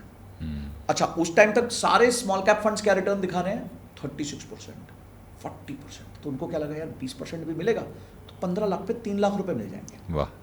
तो फीस की फीस, 3 लाख रुपए बोनस। अब सर वो क्या हुआ, 1 साल में मार्केट गिर गई। पिछले 1 साल से मार्केट थोड़ी नीचे थी, तो उनको बेटी की फीस देनी थी जुलाई अगस्त के आसपास। तब तक आते आते वो 15 लाख रह गए थे 13.5 लाख। उनको 1.5 लाख अपनी जेब से डालना पड़ गया। क्यों? क्योंकि उनके गोल के साथ एसेट मैच नहीं किया। उनका गोल 1 साल का था, उनका जो रिस्क था वो 10 साल वाला ले लिया। उनको लेना चाहिए था कोई भी डेट फंड। डेट फंड लेते 6-8% कमाते, पर गारंटी कमा लेते, और पैसे के पैसे सिक्योर हो जाते हैं, अपने जेब से न डालना पड़ता। तो ये परेशानियां होती हैं सर जब आप मैच अपने गोल के ड्यूरेशन को एसेट एलोकेशन से मैच नहीं करते। रुपी कॉस्ट एवरेजिंग, सिंपल टर्म्स में मेरे जैसा आदमी समझ जाए। सर इसको ऐसे समझिए कि आपने ये तय कर लिया कि क्या कहते हैं, मैं हर धनतेरस पे 50,000 का गोल्ड खरीदूंगा। अब 10 साल पहले 25,000 का गोल्ड था, तो आपको 20 ग्राम आ जाता था। ठीक है, आज 1 लाख का गोल्ड है तो आपको 5 ग्राम आता है, पर उस दिन का तो 20 ग्राम आपके पास पड़ा है ना। तो उस दिन का जो 20 ग्राम आपके पास आज पड़ा है उसकी तो कीमत 3 लाख रुपए हो गई है, या समझो 2 लाख हो गई। 2 लाख हो गया। अब जब ये सोना अगले 10 साल में फॉर एग्जाम्पल 1 लाख का 2 लाख हो जाता है, तो ये आज जो आपके पास 5 ग्राम है वो भी उस वैल्यू का हो जाएगा, Yes. और जो 20 ग्राम है वो भी उस वैल्यू का हो जाएगा। दिस इज रूपी कॉस्ट एवरेज। इसका मैं एक और उदाहरण देता हूं सर। अगर किसी व्यक्ति ने, एक कंपनी है एनवीडिया, हाँ एनवीडिया, जी जी। अगर किसी व्यक्ति ने एनवीडिया में पिछले 27 साल में यानी 1999 से $1000 हर नवंबर में डाला होता, मतलब डिसाइड कर लिया हर नवंबर में $1000 हम डालेंगे, तो उसने टोटल जो पैसा डाला होता 27 साल में $27,000 डाला होता। ठीक है जी। आज उस पैसे की जो वैल्यू है वो $2,08,00,000 है। क्या अक्लमंदी यूज करी सर उसने, क्या इंटेलिजेंस यूज करी? कुछ नहीं यूज किया, बस बैठे रहे पैसा डाल के। तो ये जो रूपी कॉस्ट एवरेजिंग है ना, उस दिन कंपनी 1 बिलियन की थी, या 1 बिलियन से भी कम की थी, 1 बिलियन सिर्फ, आज 5,000 बिलियन की है। तो उसने क्या किया? मेहनत तो बेचारा एनवीडिया वाला कर रहा है, फायदा ये लेके जा रहा है। आप ये फायदा ले सकते हो जब आप कंपनी के छोटे हिस्से के भी मालिक बन जाते हैं। मुझे आज भी वो गुरु का सीन याद आता सर, कि जब अंबानी जी ऊपर चढ़ रहे हैं, मतलब अभिषेक बच्चन ऊपर चढ़ रहे हैं, तो एक टैक्सी वाला बोलता है कि मैं आपके साथ हूँ क्योंकि आपकी वजह से मेरी बच्चियों की शादी हुई है। ये पावर है सर इक्विटी की। कुछ भी मैजिक हो सकता है इसमें, पर टाइम देना पड़ता है, मैजिक को समय देना पड़ता है। लोग चाहते हैं मैजिक ओवरनाइट हो जाए, वो होता नहीं है। अच्छा, इस मैजिक के लिए एक और दलील जो लोग देते हैं कि हमारी तनख्वाह बड़ी कम है, 50,000 रुपये है, 25,000 रुपये है, तो 50,000 रुपये वाला क्या करे, किस तरह से इन्वेस्ट करे, क्या उसके पास स्ट्रैटेजी होनी चाहिए, investment strategy? Sir it is absolutely the same for everyone. Amounts will differ. Okay. अब अगर 50,000 वाला ये सोच रहा है कि मैं 5 साल में 50 लाख की गाड़ी ले लूंगा, वो इन्वेस्टमेंट नहीं कर सकती। उसके लिए आपको अपनी तनख्वाह बढ़ानी पड़ेगी। मैं कोई गलत यहाँ प्रॉमिस नहीं करके जा सकता। 50,000 वाले व्यक्ति को अपने ड्रीम्स भी फिर उस हिसाब से देखने हैं, या फिर अगर ड्रीम्स बड़े देखने हैं तो अपनी तनख्वाह बड़ी करनी है। अब ये इन्वेस्टमेंट पे सारी हैवी लिफ्टिंग मत डाल दो। जिंदगी के सारे बोझ जो है वो इस पे सिर्फ इन्वेस्टमेंट पे मत डालो। इन्वेस्टमेंट ये इंश्योर करती है कि आज के लाइफस्टाइल के हिसाब से आपको हर चीज दे दे, एक रीजनेबल प्रोबेबिलिटी के साथ आप हर चीज अचीव कर सको। अब एक व्यक्ति अगर 50,000 कमाता है और बोलता है मैं 20 साल बाद मेरा खर्चा ही 2 लाख रुपए महीना होगा, तो तुम वैसे भी आज के इनकम पे कर भी नहीं पाओगे उसको। तो बात लॉजिकल होनी चाहिए, बात इलॉजिकल नहीं हो सकती कि मैं कमा तो 50,000 रहा हूं पर मेरे सपने जो है जी एक रोल्स रॉयस ओन करना है। तो मेहनत करो भाई। रोल्स रॉयस वाले बैठ के इन्वेस्टमेंट से थोड़ी रोल्स रॉयस निकाल रहे हैं, वो धंधा कर रहे हैं, वो व्यापार कर रहे हैं, फ्रीलांस कर रहे हैं, प्रोडक्शन कर रहे हैं, जो भी कर रहे हैं, XYZ 4 चीजें कर रहे हैं। अभी आप बोले शाहरुख खान जी के पास अगर 3 रोल्स रॉयस हैं, अमिताभ जी के पास 3 रोल्स रॉयस है, वो कहाँ से आती हैं? इन्वेस्टमेंट से थोड़ी आती हैं, वो आती है मेहनत करने से। मेहनत को उन्होंने अच्छी जगह इन्वेस्ट किया, वो उनको एक अच्छा रिजल्ट दे देता है। FD, is it a dead investment? FD has a purpose. Okay. But it's not... It is not investment. It's not writing off. No, not at all. You're not writing off FD as in... नहीं, never. Okay. Never. देखिए FD किस काम के लिए आवश्यक है? वो है सबसे पहले आपके इमरजेंसी फंड के लिए, क्योंकि FD का पैसे का एक्सेस सबसे ईजीएस्ट है। फॉर एग्जाम्पल पैसा चाहिए, अचानक से कुछ इशू आ गया घर में, तो FD से वो सीधा विड्रॉ कर सकते हो आप इमीडिएटली। अगर आप लिक्विड फंड में भी डालते हो तो आपको ओवरनाइट वेट करना पड़ता है, FD में नहीं करना पड़ता। तो FD का एकमात्र सबसे बड़ा पर्पस जो है वो है आपके लिए जो इमरजेंसी फंड है। सेकंड पर्पस उसका है शॉर्ट टर्म कैपिटल कहीं रखना। समझो आपके पास आज पैसा आया, कहीं आपने प्रॉपर्टी बेची और आपको 3 महीने बाद दूसरी प्रॉपर्टी लेनी है, तो आप उसको FD में पार्क कर सकते हो, ऐसे कोई प्रॉब्लम नहीं। ठीक। तीसरा पर्पस मैं कहूँगा FD के लिए होता है कि कोई बहुत ही सीनियर व्यक्ति है जिसको कोई इंस्ट्रूमेंट समझ नहीं आता पर पैसे उनके पास काफ़ी हैं, ब्याज से वो अपनी ज़िंदगी चला सकते हैं, तो वो भी FD कर ले। अब जैसे काफ़ी हमारे क्लाइंट्स आते हैं हमारे पास, वो बोलते हैं हमें FD करनी है और वो भी सिर्फ स्टेट बैंक की करनी है। मतलब उनको HDFC, ICICI, एक्सिस किसी पे भरोसा नहीं है। वो कहते करनी है और सिर्फ स्टेट बैंक ऑफ इंडिया में करनी है और कहीं नहीं करनी। वो इतने सेफ चलना चाहते हैं। Okay. तो अब ऐसे लोगों को हम सिखा नहीं सकते क्योंकि उनका एक फियर है, पर उनके पास पैसे हैं, 10 करोड़ पड़े हैं, करो, कोई प्रॉब्लम नहीं है, खर्चा ही नहीं है, लाख रुपए महीने का खर्चा है, 10 करोड़ में से लाख तो निकल ही जाएगा, कोई बड़ी बात नहीं है। Real estate, is it a good? हम लोग बड़े ऑब्सेस्ड हैं, पैसा प्रॉपर्टी में डाल दो, इसमें इतना हो जाता है, उतना हो जाता है। मैं आपको मज़ेदार बात बताता हूँ सर रियल एस्टेट की। अभी पीछे आया, अमिताभ बच्चन जी ने घर खरीदे थे जी 2013 में, ओबरो एक्सक्विजिट में आर्टिकल है, और घर खरीदे थे 8 करोड़ के 2013 में, और 2025 में 12 करोड़ के बेचे हैं, आया आर्टिकल है। ओके। ठीक है जी। तो अब आप इसका CAGR निकालेंगे तो वो निकलता है 3%, एफडी से भी कम। 3%। FD छोड़िए, सेविंग्स बैंक से भी कम। Savings bank oh yes, sorry yes, savings bank 3.5 था। अभी हम ये मानते हैं उसमें कच्चा पक्का थोड़ा चलो चलिए। आपको पता चलता रहता है, तो आप डबल कर दो उसको, 16। 6% कर देते हैं। अच्छा 6 3 का 6 कर देते ठीक है। हैं। मैं बहुत ज़्यादा बोल रहा हूँ, बट फिर भी चलो मान लेते हैं। अच्छा, इस दौरान उन्होंने रेंटल भी कमा लिया, 12 साल हो गए, ठीक है। घर रेंटल पे था, ठीक है। तो 2% रेंटल कमा लो, ठीक है। तो 6 का आ गया 8। 8% रिटर्न उन्होंने बनाया।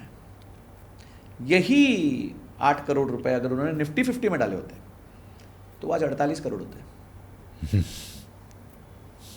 सिर्फ निफ्टी 50 बोल रहा हूँ, नो एक्टिव इन्वेस्टमेंट, सिर्फ निफ्टी 50। वही 8 करोड़ आज 6 टाइम्स होते हैं, 48 करोड़ होते हैं।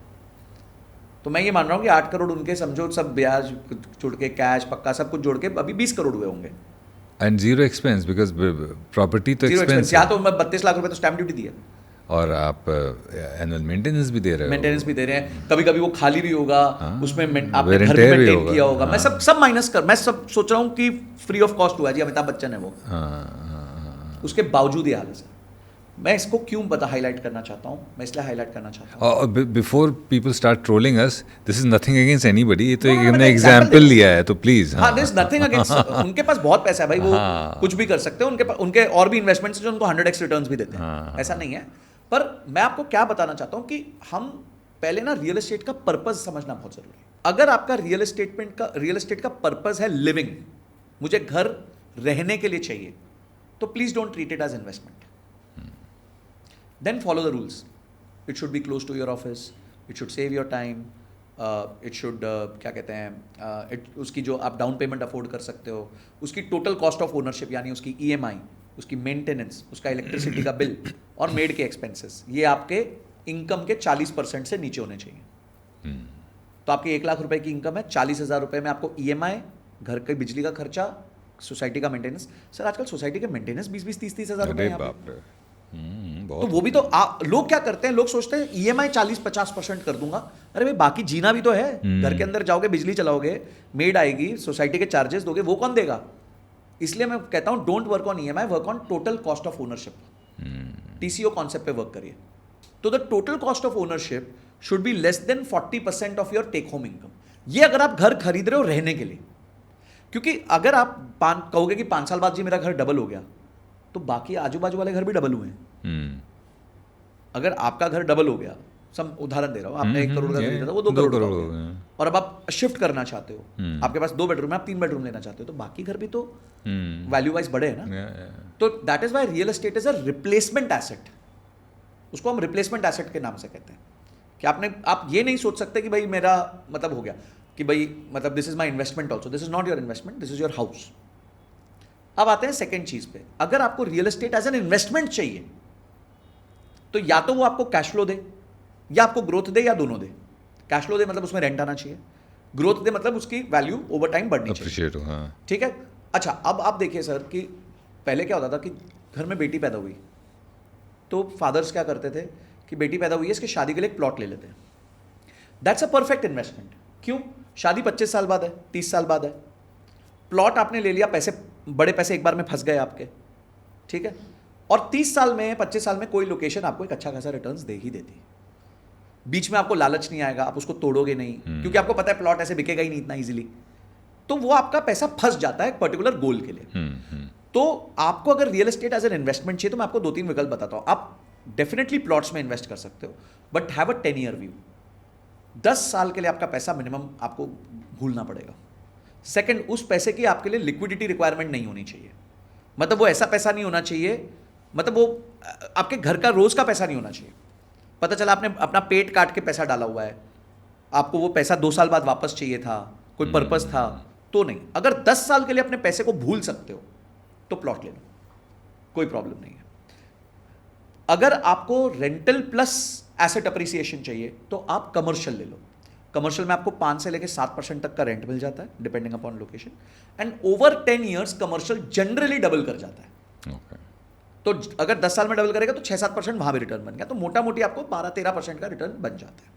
तो आपको, और उसमें रेंटल में आपको एक वो स्टैंडर्ड डिडक्शन मिलता है जिसमें इनकम टैक्स का बेनिफिट होता है। पर आपको कुछ भी समझ नहीं आ रहा ना, और फिर भी आपको पार्टिसिपेट करना है, पैसा ज़्यादा नहीं है, तो रियल एस्टेट इन्वेस्टमेंट ट्रस्ट में पैसा डाल दो। अच्छा। इट्स लाइक शेयर्स, जैसे मॉल है, मॉल को लिस्ट करा दिया और उसके छोटे छोटे छोटे छोटे शेयर्स बना दिए। तो समझो मेगा मॉल, ये इन ऑर्बिट मॉल है फॉर एग्जांपल, वो लिस्टेड है। हाँ, हाँ। तो उसमें से आपने 1 square feet, 2 square feet, 3 square feet, 4 square feet खरीद लिया ये कैसे खरीद सकते हैं? रीट के through, real estate investment trust. जैसे एक एम्बेसी आईटी पार्क है, देयर इज नो रिकमेंडेशन, मैं एग्जांपल दे रहा हूँ, वो लिस्टेड है। तो जो एम्बेसी आईटी पार्क है बैंगलोर में, उसका जितना ऑफिस स्पेस है उसको उन्होंने छोटे छोटे यूनिट्स में बांट दिया, जिस तरह म्यूचुअल फंड्स होता है। म्यूचुअल फंड में आप 1 यूनिट ले सकते हो, 2 यूनिट ले सकते हो, इसी तरीके से ये रियल एस्टेट का म्यूचुअल फंड है। अब इसमें क्या होता है, क्योंकि एम्बेसी ने लिस्ट आगे लीज किया हुआ है, अमेजॉन को लीज किया है, फ्लिपकार्ट को लीज किया है, इन लोग को लीज किया है, वो भाड़ा देते हैं। वो भाड़ा ये रीट आपको डिविडेंड के फॉर्म में दे देता है, तो आपको हर साल इसमें डिविडेंड आता है। अच्छा, 5 से लेकर 7% साल का डिविडेंड आता है। और क्योंकि वो एक बड़ा एसेट है, वो धीरे धीरे अप्रिशिएट भी हो रहा है, सिटी के सेंटर में आ चुका है, उसके रेंट्स भी अप्रिशिएट होंगे, हर 5 साल में रेंट जनरली 15-20% बढ़ जाते हैं, तो वो फायदा भी आपको मिल जाएगा। तो अगर आपको रियल एस्टेट में इन्वेस्ट करना है, आपके पास पैसे ज़्यादा नहीं है, आपको लिक्विडिटी भी चाहिए, आपको कैश फ्लो इनकम भी चाहिए, आपको एसेट अप्रिसिएशन भी चाहिए, तो रियल एस्टेट इन्वेस्टमेंट ट्रस्ट एक बहुत अच्छा तरीका है पैसा निवेश करने का। अब आते हैं पैसिव इनकम पर। अब कोई इंसान है जो बेचारा पूरा हफ्ता बिजी रहता है, टाइम ही खाली संडे को मिलता है। संडे को जब टाइम मिलता है तो घर के नल ठीक कराने हैं, फ्लश ख़राब हो गया वो ठीक कराना है, तो वो आदमी कैसे पैसिव इनकम जनरेट कर सकता है? सर देखिए, पैसिव इनकम डिज़ाइन करनी पड़ती है। ओके। और पैसिव इनकम 2 तरीके से होती है। आपके एक तो स्किल के थ्रू होती है कि आपने कोई स्किल ऐसी पाली, आप पॉडकास्ट कर रहे हैं मेरे साथ, ये पॉडकास्ट एयर होगा, चल गया तो इसमें कुछ रेवेन्यू आएगा, और वो तब तक चलता आता रहेगा जब तक ये रहेगा, राइट। पब्लिश्ड रहेगा। तो ये पैसिव इनकम हो गया। छोटा बड़ा हम नहीं डिसाइड कर रहे, पर एक पैसिव इनकम हो गया। दूसरा पैसिव इनकम बनता है फाइनेंशियल कैपिटल के माध्यम से। अब आप जानते हैं हमारे भारत में औसतन ब्याज दर 6 से लेकर 8-9% के रेंज में, तो आपको कहीं भी पैसिव इनकम जो भी बनेगी वो इसी रेंज में बनेगी।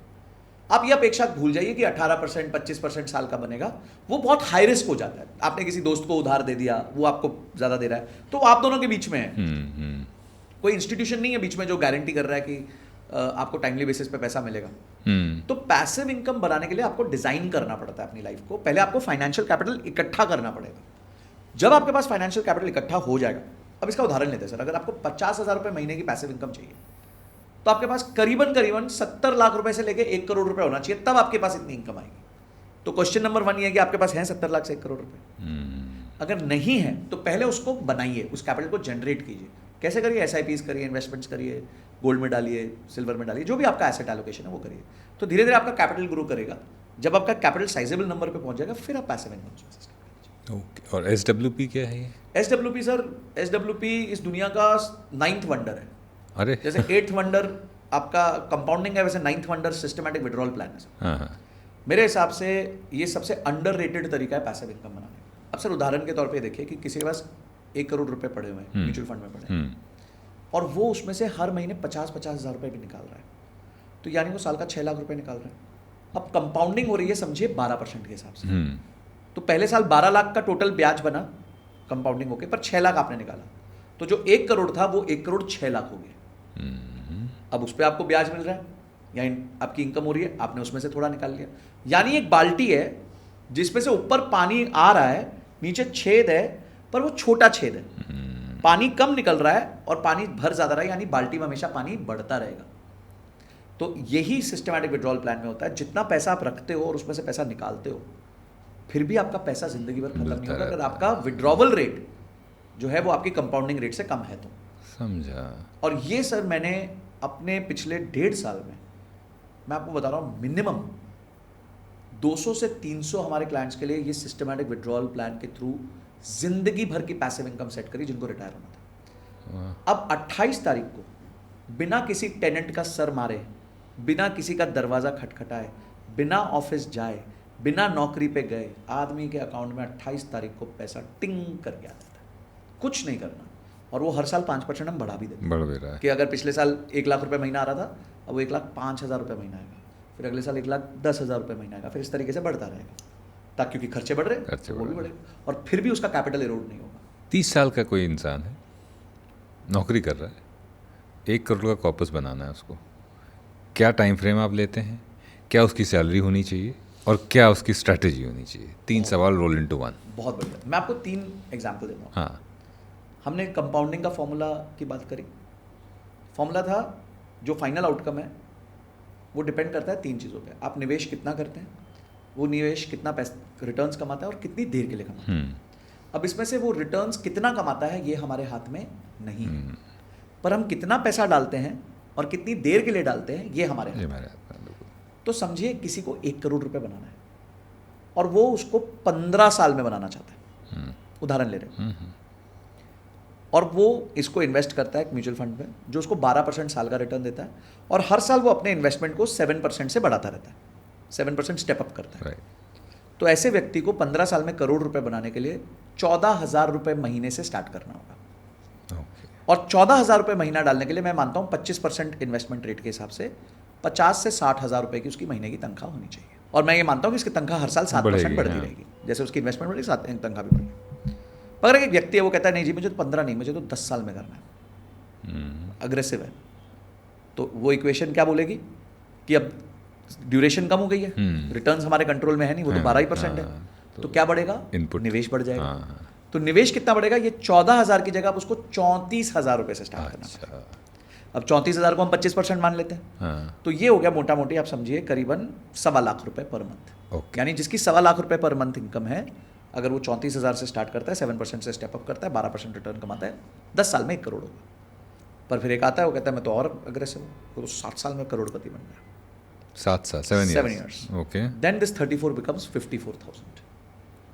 और वही 25% सेविंग रेट के हिसाब से अगर आपको 54,000 डालना है तो 2.5 लाख रुपए महीने की इनकम होनी चाहिए, जो हर साल 7% से ग्रो करे। तो सिंपल इक्वेशन है, 14, 34, 54। अब आप डिसाइड कर लो आपको कब चाहिए। आप कहाँ हो? ये फाइनेंशियल लिटरेसी हमारे मतलब एज अ कॉन्सेप्ट थोड़ा सा अभी वो वेग है, वो वीक है, हम लोग इसमें वीक हैं। तो क्या एआई आने से ये बदला है, बदलेगा, ये दोनों ही सवाल हैं, दोनों के आगे ही क्वेश्चन मार्क है कि क्या ये बदला है आफ्टर एआई और क्या ये बदलेगा आफ्टर एआई, कि लोग ज़्यादा फाइनेंशियली लिटरेट हो जाएंगे क्योंकि एआई में डाल दिया, उनसे सवाल पूछ लिया, वो बता के हमें जवाब दे देगा, या ये इतना सिंपल है कि नहीं है कि एआई इसको जवाब दे सकता है? सर देखिए, मैं इसको ऐसे कहूँगा कि एआई में ना एक खोट है, उसका जवाब आपके प्रश्नों की क्वालिटी पर डिपेंड करता है। और क्या बात। तो जितने अच्छे प्रश्न आप पूछोगे हाँ। उतने अच्छे जवाब वो दे पाएगा। तो प्रश्न पूछने से पहले पता है क्या होता है, एक भगवत गीता में है, एक फ्रेमवर्क दिया हुआ है आपको कि प्रश्न कैसे पूछे जाते हैं, मतलब आपको सीखना कैसे, हाउ टू लर्न। तो उसको कहते हैं परिपात्रेणा परिप्रश्नेना सेवया। तो परिपात्रेणा का मतलब होता है सरेंडर, मतलब जिससे आप सीखना चाहते हो सरेंडर कर जाओ। परिप्रश्नेना यानी कि इंक्वायर, सरेंडर करके इंक्वायर करो। जैसे अर्जुन ने श्री कृष्ण को सरेंडर कर दिया था, अपना धनुष बाण छोड़ के नीचे बैठ गए थे। बताओ। अब बताओ। हाँ। तो अब वो फुल ग्रास्पिंग मोड में आ जाते यस हैं। Yes yes. ठीक है। और फिर उन्होंने बड़े प्रश्न किए पूरे भगवत गीता के दौरान, प्रश्न ही करते गए। ठीक है। एंड फिर सेवया मीन्स टेक एक्शन। अब सामने वाले ने बोल दिया, now you take an action. Right. क्योंकि end of the day transformation तो एक्शन से आएगा, बिना एक्शन के तो टाइम पास होगा, टाइम ट्रांसफॉर्मेशन थोड़ी होगा। तो सर अगर आपको एआई से भी सीखना है तो उससे पहले आपको प्रश्न तो पूछने आने चाहिए, और प्रश्न पूछने आने के लिए आपको बेसिक लिटरेसी तो चाहिए। बेसिक लिटरेसी क्रिएट करो, एआई एक बहुत अच्छा सारथी बन जाएगा आपका, बहुत ही अच्छा सारथी बनेगा। पर सही प्रश्न पूछने लायक तो बनो, अर्जुन तो बनो, अर्जुन जितनी प्रैक्टिस तो करो, फिर तो आपको कृष्ण मिलेंगे सारथी में, है ना। तो आपको पहले खुद को थोड़ा सा आप एक लेवल पे लेके जाओ, पढ़ाई कर लो, किताबें पढ़ो, बुक्स पढ़ो, पॉडकास्ट देखो, कोर्सेज करो, जो करना है कर लो। उसके बाद एआई को यूज़ करो। वो तो आपका जितना जितना आप रोज़ इंप्रूव करोगे। भाई अगर हम कहते हैं कि अर्जुन बहुत अच्छे तीर चलाते थे, तो वो ये तो नहीं था कि सिर्फ गुरु द्रोण के यहाँ जब सीख रहे थे तभी सीखे, उसके बाद भी उनकी कंटिन्यूअस प्रैक्टिस रही है। बिल्कुल। तो वो कंटिन्यूअस प्रैक्टिस आप जितनी अच्छी करोगे उतना आप रिफाइन हो जाओगे। मतलब AI जो है वो it's not an escape route, no, it can complement. Yes, it's वो सारथी है, सारथी। वो आपका रथ चला सकता है, धनुष बाण अभी भी आप ही को चलाना है। अब एक हेल्थ से जुड़ा हुआ कि आप कहते हैं कि health is the most important capital, तो हेल्थ और वेल्थ के बीच का कनेक्शन बताइए आप। I may not be the best person to answer this. I feel that's one place I'm very lacking a lot. But इतना मैं ज़रूर कहूँगा कि हेल्थ इंश्योरेंस अच्छी खरीद लीजिए। हाँ, और काफ़ी लोग गलती क्या करते हैं इसमें विजय जी कि they depend on their companies health insurance हाँ, and it's a biggest disaster till the time you are in a government service. अगर आप गवर्नमेंट सर्विस में हो तो generally you are covered till life. जैसे मेरे फादर हैं तो he is covered and best of the hospitals. Yeah, and best of the hospitals. My father got a heart surgery done. It was at the top hospital by the top doctor, zero expense. तो वो तो चलो ठीक है, but एक आम normal private नौकरी करने वाला क्या सोचता है कि मेरी कंपनी ने मेरे लिए 2 लाख रुपए 5 लाख की इंश्योरेंस ली हुई है, तो मैं नहीं लूँगा। ऐसा गलत है, बिकॉज आप 15 साल उस कंपनी में काम करोगे और 15 साल बाद जब वो कंपनी छोड़ोगे तो इंश्योरेंस की वैल्यू ज़ीरो हो जाएगी और आपने अपने गोल्डन ईयर्स खराब कर दिए। अब आप इंश्योरेंस लेने जाओगे तब तक कोई ना कोई डिजीज हो गया है या आपकी एज जा चुकी है, तो आपका प्रीमियम बहुत सिग्निफिकेंटली बढ़ बहुत जाएगा। ज़्यादा, बहुत ज़्यादा। तो आप जितने यंग हो ना उतना जल्दी मिनिमम 10 लाख रुपए की इंश्योरेंस ले लो। मिनिमम 10 लाख रुपए कवर, मतलब आपका हो सकता है प्रीमियम 12 से 18 हज़ार रुपये साल का आएगा, which is 1000 rupees, which is 1 Swiggy order I think per month. तो उससे ज़्यादा आपका खर्चा नहीं है। But do take this thing very very seriously, because I've seen people getting wiped out because of not having the right health insurance. तो आप health insurance ज़रूर अच्छी ले लीजिए, शुरू में ले लीजिए, और कंपनी की भी रखिए। अगर कंपनी में रहते हुए बीमार हो रहे हैं या उसका ज़रूरत पड़ रही है तो अपनी हेल्थ इंश्योरेंस को मत छूइए, कंपनी की हेल्थ इंश्योरेंस को क्लेम कीजिए एज मच एज पॉसिबल। अपनी हेल्थ इंश्योरेंस को प्रिजर्व करिए क्योंकि उसमें आपको नो क्लेम बोनस मिलता है। हाँ, तो वो आपकी वैल्यू 10 लाख से 20 लाख, 20 लाख से 30 लाख ऐसे होती रहेगी। तो have the best of the health insurance because you deserve it. That's one of the biggest risks of your life, which will be well taken care of by the insurance. Sanjay ji, 50,000 रुपये तनख्वाह है मान लीजिए किसी की, अब उसको कितना इन्वेस्ट करना चाहिए और वो किस तरह से उसको एसेट एलोकेशन करना चाहिए? देखिए सर, अगर किसी की 50,000 तनख्वाह और हम मानते हैं कि वो 20 से 25% से 20% सेविंग इन्वेस्टमेंट यानी 10,000 रुपये करता है, तो उसको ना फ्लेक्सी कैप और मल्टी कैप म्यूचुअल फंड में पैसा डालना चाहिए। अच्छा, क्या होता है कि हम चेज करने लग जाते हैं कि हम कौन से लार्ज कैप में डालें, मिड कैप में डालें, स्मॉल कैप में डालें, हमारी उतनी अंडरस्टैंडिंग नहीं होती। फ्लेक्सी कैप के पास जो मैनेजर होता है उसके पास संपूर्ण अधिकार होता है कि वो किधर भी डाल सकता है पैसे। अच्छा, तो वो अपनी अंडरस्टैंडिंग के हिसाब से, अपने रिसर्च के हिसाब से डालेगा। मल्टी कैप में लिमिट होती है कि आपको जो भी फंड मैनेजर होगा उसको 100 रुपये में से 25 large cap, 25 mid cap, 25 small cap में डालना होगा और 25% का उसके पास लीवे होता है कि वो किधर भी डाल सकता है। ठीक है। तो आप दोनों में से एक एक फंड अच्छा जो है चूज करके रख लीजिए। अगर आप चूज नहीं कर पा रहे हैं तो निफ्टी 500 का इंडेक्स फंड ले लीजिए। निफ्टी 500 देश की सबसे बड़ी 500 कंपनीज हैं जिसमें 100 large cap, 150 mid cap, 250 small cap है। सब कवर हो गया। तो सब कवर हो गया, यहाँ पे आपका पूरा बास्केट कवर हो गया। अब देश की 500 कंपनी सारी तो एक साथ डूबेंगी नहीं, एक आधी हो सकता है ऊपर नीचे हो, बिल्कुल हो सकता है, वो तो समय काल परिवर्तन है, कुछ भी हो सकता है। तो बट सारी एक साथ नहीं डूबेंगी और यही 500 कंपनीज देश को आगे भी बढ़ाने वाली हैं। तो यानी आपको ग्रोथ भी मिलेगी और डाउनसाइड कम होगा, अपसाइड ज्यादा होने के चांसेस है। तो आप सिक्योर रहते हो, पर लंबे समय के लिए निवेश करिए, एटलीस्ट 10 साल के लिए इसमें मिनिमम निवेश करिए। तो ये आपका एक अच्छा डाइवर्सिफाइड पोर्टफोलियो बन जाएगा। अब आपको लगता है कि मैं 8,000 रुपये इसमें डाल देता हूँ, मेरे पास 2,000 रुपये बचे हैं, मैं थोड़ा सा और कुछ करता हूँ, तो 2,000 में से समझिए आपने 1,000 रुपये, 1,500 रुपये गोल्ड में डाल दिया। तो हर महीने आपने गोल्ड की ETF में एक SIP कर दी, तो आपका गोल्ड में भी पार्टिसिपेशन आ गया। और अगर आपको लगता है कि भाई मैं सिल्वर में भी थोड़ा डाल देता हूँ, तो 5%, क्योंकि सिल्वर हाईली वॉलेटाइल एसेट है, वो कभी बहुत ऊपर चला जाता है, कभी बहुत नीचे चला जाता है। गोल्ड में ऐसा नहीं होता, गोल्ड में जाता है पर वो गिरता नहीं है पूरी तरह, धीरे गिरता है, अगर मतलब क्रैश नहीं होता।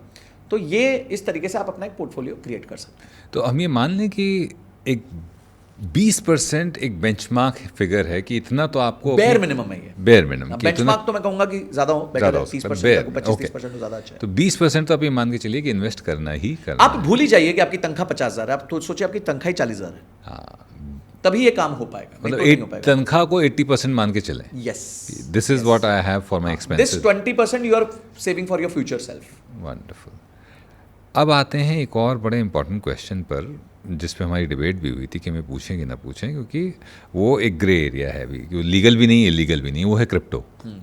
क्रिप्टो का एक तो भविष्य क्या है और क्या स्टेटस है, क्या इन्वेस्ट करना चाहिए, किस तरह से देखते हैं आप? देखिए सर, क्रिप्टो ने हिस्टोरिकली बहुत सिग्निफिकेंट रिटर्न्स दिए हैं। हमें ना क्रिप्टो के नेचर को समझना है।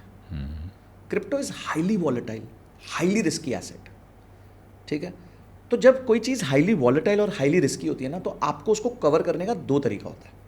हाईली वॉलेटाइल के लिए कवर करने का तरीका है लंबा ड्यूरेशन, मतलब मिनिमम 10 ईयर्स, पहली चीज़ हो गई।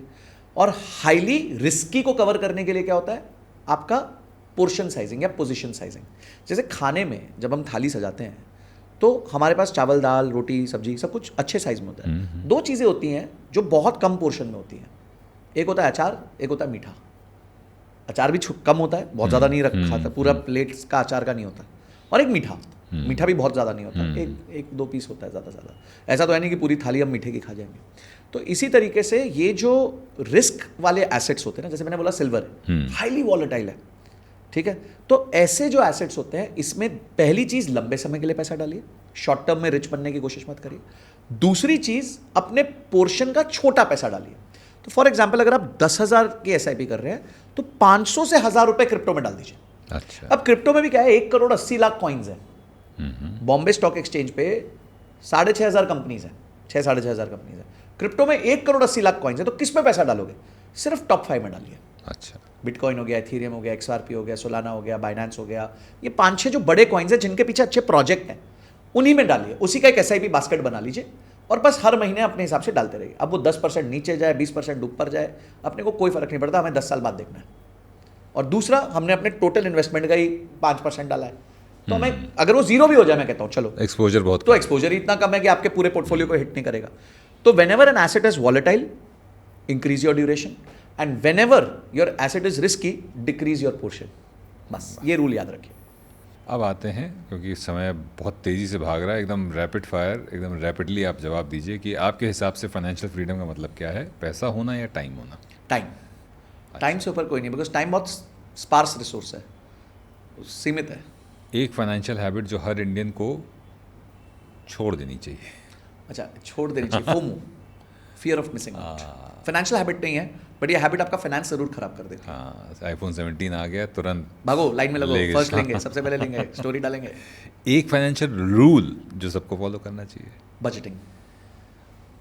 अपने घर के खर्चे, एक्सपेंसेस मंथली बेसिस पे आपको टिप्स पे होने चाहिए। इससे जुड़ा हुआ, जिसमें लिखा नहीं है पर मेरा अपना पर्सनल सवाल है कि ब्लिंकिट और स्विगी के ज़माने में कैसे बजट कर पाएँ? क्योंकि हमने ये देखा है कि अब पिछले 6-8 महीने से ये हो रहा है कि कुछ लेने जाते ही नहीं है। हाँ, अंधा खर्चा हो रहा है उधर ही, अंधा ही खर्चा होता जाता है। तो उसमें हमको एक बैंक अकाउंट सेपरेट कर देना चाहिए एज एन एक्सपेंस अकाउंट, और UPI उससे लिंक कर देना चाहिए। Thank you. UPI should not be ever link to your main account, वो ड्रेन करके ख़त्म कर देगा आपको उस अकाउंट को। ये पॉडकास्ट का पूरा निचोड़ मुझे मिल गया। गेट रिच क्विक स्कीम्स, पूछना भी नहीं है फिर भी पूछ लेता हूँ, स्कैम या शॉर्टकट? जंगल में सुंदर लड़की है, चुड़ैल है। Favourite money quote? It's not about who is winning the race, it's only about who will finish the race. अरे वाह, क्या बात है। फाइनेंस को सिंपल बनाने का सीक्रेट क्या है जो आपने अचीव किया हुआ है? जैसे पिछले 1.5 घंटे में जो हमने बातचीत करी उतनी सिंपल, और अब यही मैं फाइनेंशियल मैं अब जो हैं वो बहुत अच्छे हैं, पर इससे पहले जिनके साथ भी बैठता था वो मुझे लगता था थोड़ी देर बाद में कहता था यार जो करना है कर लो, मुझे बताओ पैसा कितना देना है। सर देखिए, फाइनेंस हमारे जीवन में से ही निकला है, अर्थ है, और हमारी लाइफ का पार्ट है। मैथमेटिक्स है, कोई कॉम्प्लिकेशन है ही नहीं उसमें। हम नंबर्स हैं, और जितना उसको अनकॉम्प्लिकेटेड रखेंगे, सिंपल रखेंगे, it's like food. The more you make it simple, the more better it is for you. So even finance also comes like that, कि जितना आप सिंपल रखेंगे चीज़ों को, रूल्स फॉलो करेंगे, चीज़ों को ऑटोमेट कर दीजिए, कंप्लीट ऑटोमेशन पे चले जाइए। आपके SIPs अपने आप जा रहे हैं, अपने अकाउंट्स क्लियर अपने आप हो रहे हैं, बिल्स जा रहे हैं। आप बस और थोड़ा सा रिव्यू कर लीजिए, उतने में ही आप 99% लोगों से आगे निकल जाएंगे। आपके YouTube पे सबसे वायरल टॉपिक क्या था अब तक और क्यों? 2 टॉपिक वायरल थे जो बड़े अजीबोगरीब रीज़न से वायरल हुए। एक तो अंबानी की शादी पे था, अच्छा, which was 30 million views on a shot. और क्या था वो? और वो ये था कि मैंने कहा था कि प्री वेडिंग तो बहाना था, जो रेवेन्यू जो कमाना था, क्योंकि उस प्री वेडिंग के बाद बहुत सारी डील्स क्रैक हुई थी between Ambani family and Zuckerberg. और वो एक फेंटी करके ब्रांड है, मैं नाम भूल गया एक्ट्रेस का, तो वो थी सिंगर थी। तो मैंने ये कहा था कि भाई ये बड़े लोग जब इवेंट्स करते हैं ना तो वो भी खर्चा नहीं होता, वो भी निवेश होता है। They have a different mindset about events. हम सोचते हैं इन्होंने 2000 करोड़ रुपए खराब कर दिए, पर उन्होंने 2000 करोड़ निवेश किए होते हैं। तो वो निवेश से वो लाखों करोड़ का गेम खेल जाते हैं। तो वो वायरल हुआ। फिर एक हमने लिपस्टिक बिजनेस को थोड़ा सा डिकोड कर दिया था, तो सारी महिलाओं ने उसको बहुत शेयर किया, बहुत ही शेयर किया। जब मैंने बताया कि एक लिपस्टिक जो होती है वो 6 लाख रुपए किलो की होती है, तो लोगों को बड़ा आश्चर्य हुआ उस पूरे चीज़ पे। बात सही थी क्योंकि हमारे पास तर्क था उसका। तो वो भी 30-32 मिलियन व्यूज़ चले था कि 6 लाख रुपए किलो की होती है। एक्चुअली क्या होता है, जब आप लिपस्टिक देखें ना, समझिए अगर आप कोई भी इंटरनेशनल ब्रांड देखते हैं, जैसे फॉर एग्जांपल बॉबी ब्राउन पकड़ लेते हैं, तो उसकी कोई भी लिपस्टिक स्टिक 2000 रुपये से कम की नहीं आती। अच्छा। और लिपस्टिक स्टिक में पता है कितना होता है, कितनी स्टिक में कितना ग्राम होता है? तो जब मैं लोगों से पूछता हूँ होगा 20-30 gram. Actually the answer is 3.3 grams. तो एक लिपस्टिक स्टिक में एक्चुअली लिपस्टिक जो होती है वो सिर्फ 3.3 ग्राम्स होती है। बाकी प्लास्टिक और बाकी तो वो डब्बा है उसका, ब्यूटिफिकेशन है। अब आप सोचिए कि 3.3 ग्राम्स का वो 2000 रुपये ले रहे हैं, तो किलो का कितना हुआ? 6 लाख रुपए हो गया। और है क्या वो?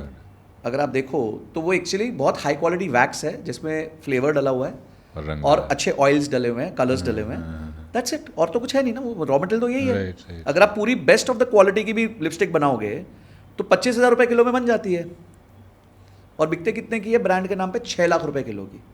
तो ये मैंने डिकोड कर दिया था।